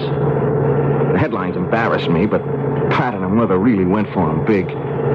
Star fullback signs own interference. Steve Killer Janos weds former Patricia Bard, and captioning one picture, Beauty and the Beast. The last one really got to Pat. That's dirty pool. What's that? This headline, Mother. Ah, you can't deny it's true. Oh, just look at that beautiful animal you married. If you weren't my own little girl, I'd be fitting an arrow to my bow right now and off on the chase. Yeah, if you did, I'd never stop running. Why? Am I so bad? I didn't mean it that way, Mrs. Bard. I just meant you're kind of a bit much for any guy to handle. Well, never you worry about me. You just take care of my baby in the way to which she's accustomed. Lord knows you're going to be rich enough. Mother! Oh, Pat, don't go ingenue on me. Money may not buy happiness, but it sure makes it a lot easier to find. And keep. Oh, now off you go, you two. It's going to be a short enough honeymoon as it is. I didn't realize how true that was at the time. Sure, I had 2 weeks before training camp began, but there was more to it than that. Some dark shadow that moved like a warning somewhere in the back of my mind. Even during the honeymoon on a lost island in the Bahamas, every so often it would stir enough to make Pat notice. Oh, Steve, isn't it sheer unadulterated heaven? Pat, standing like that with your hair streaming in the wind and those white drops of water gleaming like pearls against your skin, you're the most beautiful, perfect thing God ever made. You're pretty impressive yourself in the altogether. And I never thought of you as a poet. No, I'm no poet. I'm just a guy in love with a goddess. How can I be sure you love me the way I love you? Don't I show you? Oh, I don't mean that. I mean... What? Oh, I don't know. I get scared sometimes. It's... it's a celebrity bit. Don't you think I like to be the wife of Stephen Killer Janus? Oh, don't say that. What? That screwball nickname they hung on me. You do mow 'em down, lover. Yeah, but it's a game, Pat. It's a game. I don't want to hurt anybody. I know how gentle you can be. But I get my kicks, too, watching you from the stands. Yeah, but that's what worries me, see? Supposing it all ended. I blew the ligaments in a knee. I picked up a compound fracture and a pileup. Don't talk about things like that. Yeah, but a football player lives with injuries every time he suits up. Supposing I really bought an injury that ends my career, like Tucker Fredrickson or somebody. You won't. Not my Iron Man. What if I did? Oh, I'd miss seeing you play. The excitement and all. But it wouldn't be that bad. And we'd still have the money. The money? Well, if you're injured or something, that doesn't cancel the contract, does it? No, but... if there wasn't that kind of money, Pat, would it make that much difference to you? Oh, for Pete's sake, Steve. What is this, a bank meeting or a honeymoon? Now, can we just change the subject? What's the matter with you, anyway? I didn't actually know what was the matter with me at that moment. There was something that had been building up for a long time without me knowing it. Maybe without my wanting to face it. But back in training camp, I found out I was going to have to. It took me most of the summer to make up my mind, but the third exhibition game did it for me. Before I took final action, I talked it over with Uncle Jan. Well, why do you come to me, Stefan? You know the answer. Yeah, the answer, sure. But have I the right to make that decision? No one else can make it for you. But about that decision, yes. I will talk a little if you want. Yeah, that's why I came to you. Mm-hmm. So you broke Magorsky's back on a block. Now, that is too bad. No one likes injuries. But that's the game. Game? It stopped being a game a long time ago, Uncle Jan. But it bought me a college education. It'll make me a rich man. In spite of all that, it's still a game. A man's game, a challenge. Not many play only for the money. No one can pay a man enough to take the punishment he takes in the pros. You must pay yourself on the inside with the heart and the mind to balance out the agony you ask your body to accept. And you no longer can. I didn't have to hit Magorsky that hard. Jones already had him off the ball carrier, but that's what the coach demands. He gave you the nickname originally, didn't he? Killer. Yes. When I was still in college, I always hated it. I run the only way I know how. I I don't want to hurt anyone. When that whistle blows, I don't see guys, human beings, anymore. I just want to get out there and hit. And hit. And hit till it hurts the other guy more than me. I wanted to hurt Magorski. He slipped a block on me early in the game. I wanted to kill him. This isn't the beginning anymore, Uncle Jan. This is the end. It isn't a game anymore. It's making me into my name. Then you quit. Just like that? I have a wife. I got an expensive house, an even more expensive mother-in-law. How do I support them? You're an engineer. I wouldn't be a good one. A mechanic. That's what I am. That's what I'd like to do. Run my own shop. Cars. That's it, then. Get a gasoline franchise. A first-class garage. That takes money. And if I quit football, money's what I ain't gonna have. I've been saving all my life. I'll put up the money, you run the front, the repair shop. Stefan, son, we'll go into partnership together.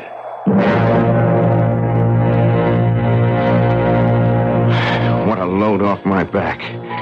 I couldn't wait to get home and tell Pat she'd been complaining what a bear I was around the house, and now I could tell her why, and we could get back to the way our marriage had started off. I was as happy as a kid with a brand new bike when I got home.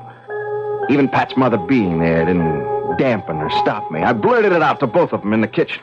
Quit football? What about your contract? There's no way they can make me play. Couldn't they sue? For the peanuts they paid me so far, they don't have to. I'll pay it back. You couldn't play for any other team. I'm never going to play football again.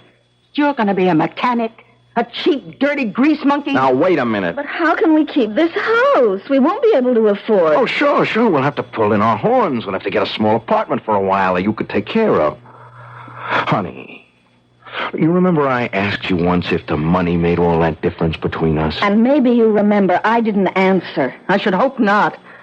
Look, are you trying to tell me that just because you suddenly are getting a little squeamish about hurting your fellow man, you're going to renege on what you offered my daughter? That you expect to turn her into some sort of middle-class drudge who spends her life at a washing machine cleaning your oily overalls? Why don't you stay out of this, Joy? Let me handle it, Mother. Honey, you're tired and you hurt, and I know this period of training is awful tough on you.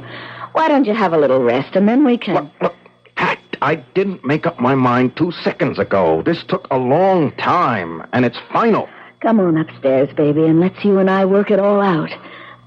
Before you... I have already talked to management. I quit. It's too late. Without even asking Pat? Joy, if Pat loves me, she has to see that I have to quit. Otherwise, I'm turning into another person neither of us knows. But you can't give up all that money. Oh, honey, I didn't mean that. I suddenly realized that, yes, you did. I want to get out of here for some fresh air. Where are you going? I'm going downstairs to the garage to get the car. I'm going for a ride to my lawyer and make damn well sure I'm clean out from under. Baby, you're so tired and confused. Let Pat talk to you a little and show Get away from me, Pat. Don't do that to me again. It's only for your own good. Get away from me! You keep your hands off my daughter! Help me!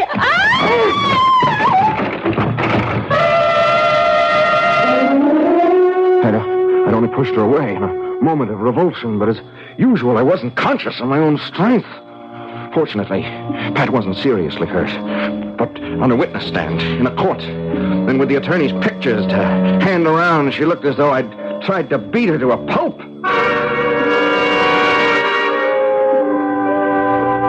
Because that's what my loving wife and mother-in-law did to me. They brought me to court for wife beating.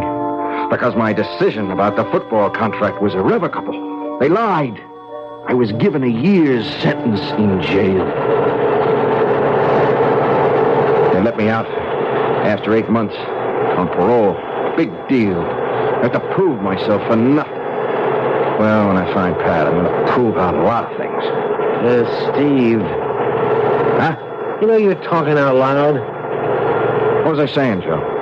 Well, just about your marriage and all. You know I was in jail? Yeah, you said that. And why? Yeah, but honest, I believe you the way you said it. The only thing is, what's the point in holding a grudge? A matter of pride.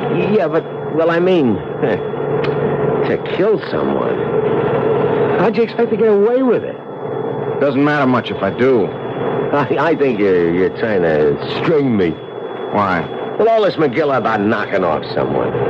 I mean, supposing I was to turn you into the parole officer, or even the police. You wouldn't want to get mixed up in this, Joe, would you? No. But if something did happen, I'd be the first one they'd question. I'd have to tell the cops. I'll be over the border by then. Mexico. Ever since I got out of jail, I've been packing it away. A year. $75 a week or more. I got pretty near $5,000. Right here. This money belt goes wherever I go. Oh, why don't you forget it? Write her off. It's just another dame. Another dame. You ever been in love, Joe? Well, my own way. I mean, what am I so much? I draw only the dogs. Oh, but there is this girl at the Paradise restaurant I've been telling you about. Hey, look. Why don't we garage this heap and you and me go over there and have some laughs and huh? Or maybe cheer you up. No sale. I couldn't look at anyone since Pat. Pat? That was her name. Pat Bard. Oh, what'd she look like this? I bet she was some looker, huh?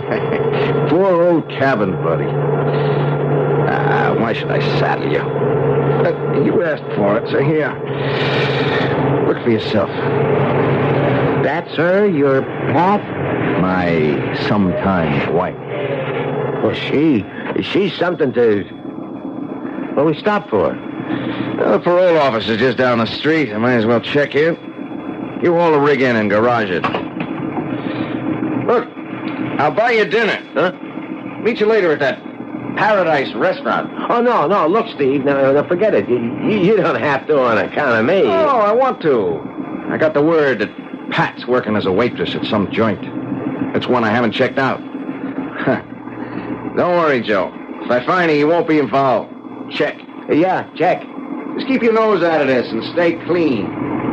If you only knew, Steve, it just doesn't happen to be that easy, buddy.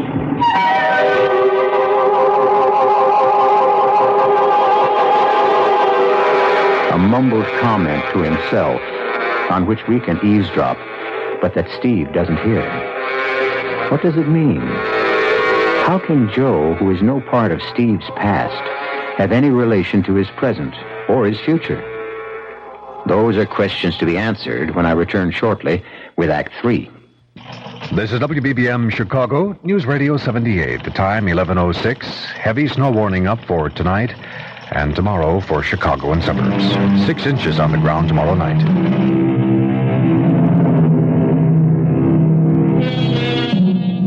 If you have a suspicion by now that Joe is not telling Steve everything he could, you might be right.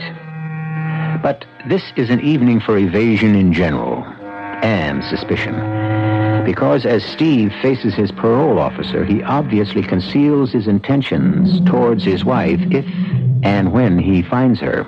And I'm saying it again, Janos. I'm not so happy about this arrangement. I'm only doing it as a favor to Sam Brooks, your own parole officer up in Houston. Yeah, but Mr. Kiefer, why do you object to my getting a job? Well, you're a graduated engineer and a top mechanic. I don't like this shuttling between cities.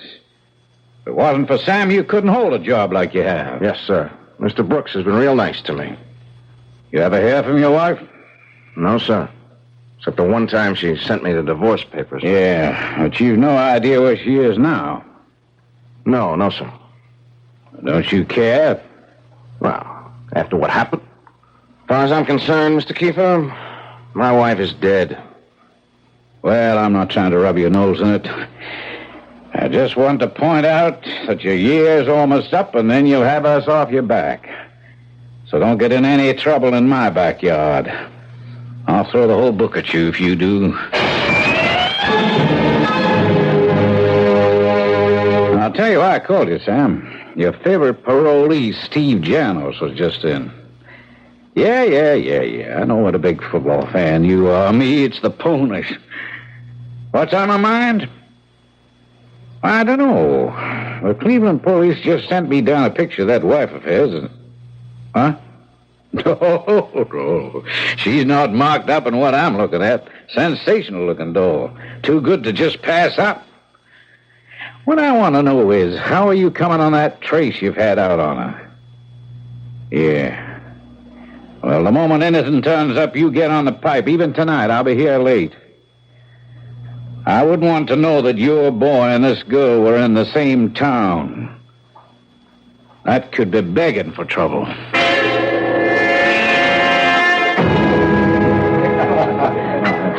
The manager said you had some trouble with the other waitress. Can I help? Steve! Hi, Pat. Fancy meeting you here. How did you find me? When I got out of jail, I discovered your mother had died. You sold the house and moved.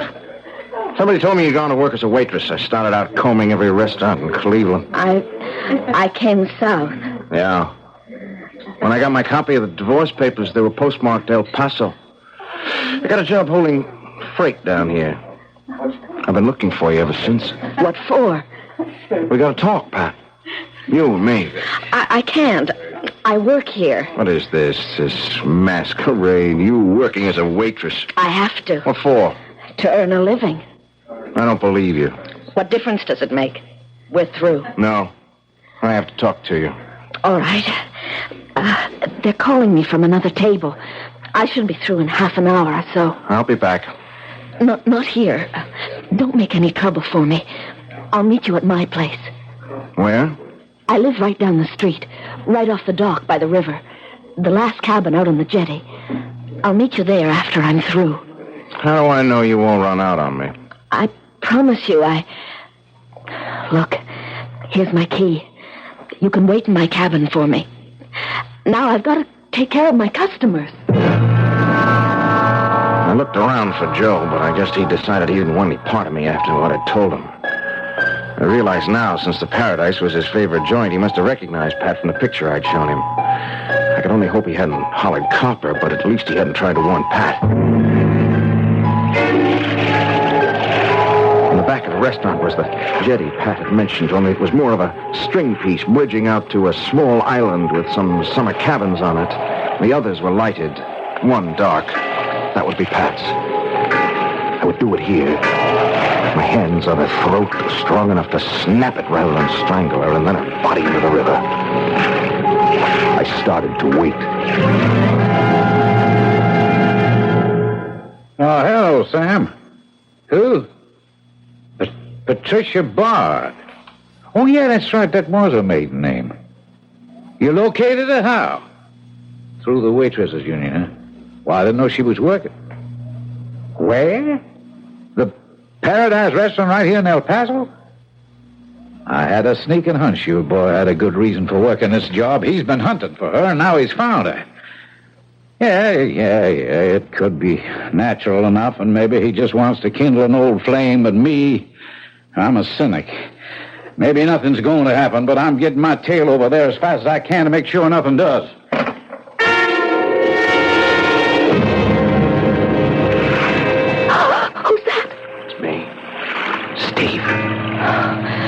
Why didn't you wait in the cabin? I wanted to make sure you were alone. Who would I have with me? Cops, maybe. Why would you think that? You did the last time you came for me. Where have you been? You don't have to hold me so tightly. I'm not going to run. That's what I decided, you see. When you carry something inside you, there's no point in running away. It goes wherever you go. I can't leave it behind. What? My shame. Shame? At what I did to you. Steve, please, let's go inside. I want to talk to you. No. You and me, we don't go anywhere together. Ever again. Is that all you came to tell me? I came to get back at you for what you did to me. I've been paid back for that already. Look at how I ended up. A cheap little waitress and even cheaper little joints. 8 lousy, stinking months in the tank with drunks and deadbeats and junkies.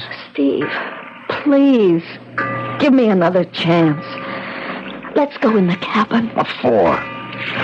Maybe we can still make things right. After what's happened. There can't be nothing left for us. That's all there is. Nothing. Except to even the score. All right. If that's the way you want it, why don't you do what you came back to do? Why don't you kill me? I can't. Isn't that what you came to do? Yes. I sat in that cell, and the shame of why I was there ate at my guts. Hate festering inside me till the day I could find you and pay you back for what you did to me. And now... Yes? Now? Now I know why I searched so long. It wasn't hate. It's because I still love you. I want you. I hate myself for that worse than ever. Why? Because you don't want me. You never did. I won't come crawling. You wouldn't have to crawl, Steve. Oh, it's too late, Pat. How could I ever trust you again? You can trust me. If only I knew I could. Steve. Yes. You want the real reason I was late tonight? Because I knew what you planned to do. I knew you were planning to kill me. How? The little man that rides the truck with you, Joe. He's been in the restaurant before. And after you went out, he came in and warned me. Said he recognized me from a picture you showed him. That's why I started to run. Then why'd you come back? Because one of the things I learned in the past year is that I really love you, too. Without you, there's nothing. I might as well be dead. You took the chance that I was willing to gamble on you. Would you take a chance on me again? You still have my key? Yes. Then let's go in, and I'll prove it to you.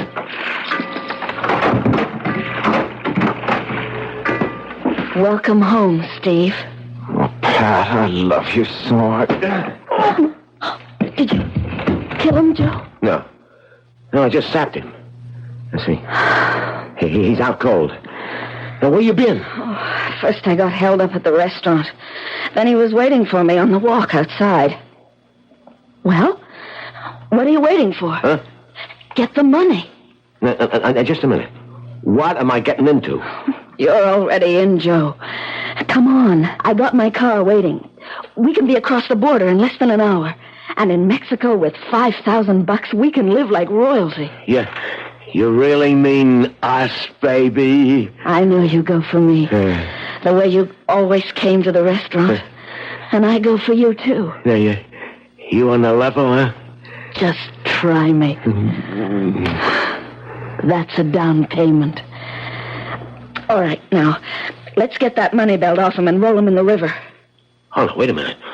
I ain't going for murder. You won't have to, Joe. Who are you? Not exactly a real cop, lady, but the gun is real. You know, it's funny. All I was looking for was a possible parole violator, and now look at the can of worms I opened up. Okay, Joe, turn around and put your hands behind you. Oh, officer, you don't know Just how... don't move, lady. I get nervous when both my hands are busy. You don't know what I've been through. The man on the floor was my former husband. We were going to have a reconciliation. And then this man came from nowhere and hit my husband with something and knocked him out. He was going to steal my husband's money and force me to... All right, Sarah Bernhardt, turn it off. It won't work. Cute little Adam, isn't she, Joe? How long do you think you'd have lasted? She'd have ditched you at the first stop for gas. Aren't you going to take her in, too? Well, now, that's a question. She's a good looker. She might just beat the rap with only my word against hers. Of course, now, if I had a witness... If I had a hand free, I'd belt her one like Steve ought to have in the first place. Okay, officer. You've got your witness. But, officer, you don't understand. You're right, I don't. I meet all kinds, and most of the worst got some good in them. But I sure don't understand anyone like you.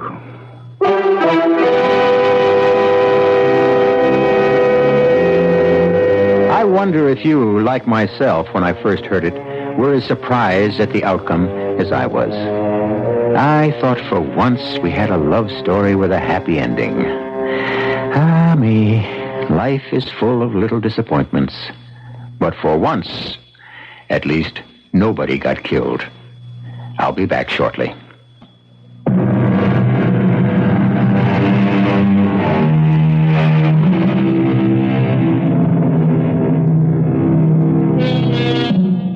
Thinking it over, it occurs to me that it all did have a happy ending. Joe and Pat were convicted of aggravated assault and battery and drew sentences of 4 to 5 years.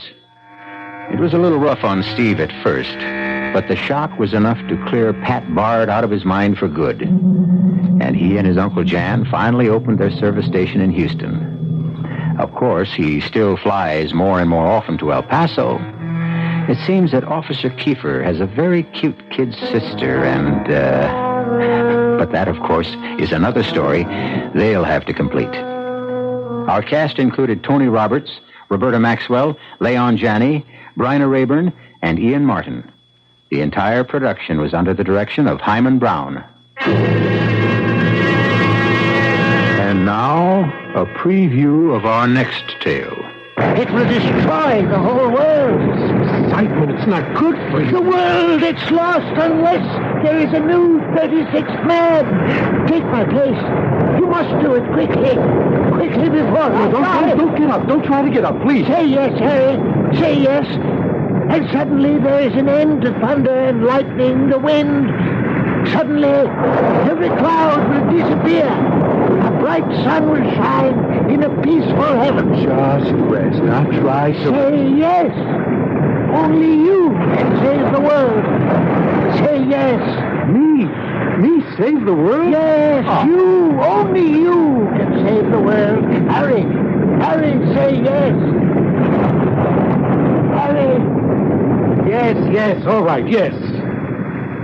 Radio Mystery Theater was sponsored in part by Sign-Off, the Sinus Medicines, and Buick Motor Division. This is E.G. Marshall inviting you to return to our Mystery Theater for another adventure in the macabre.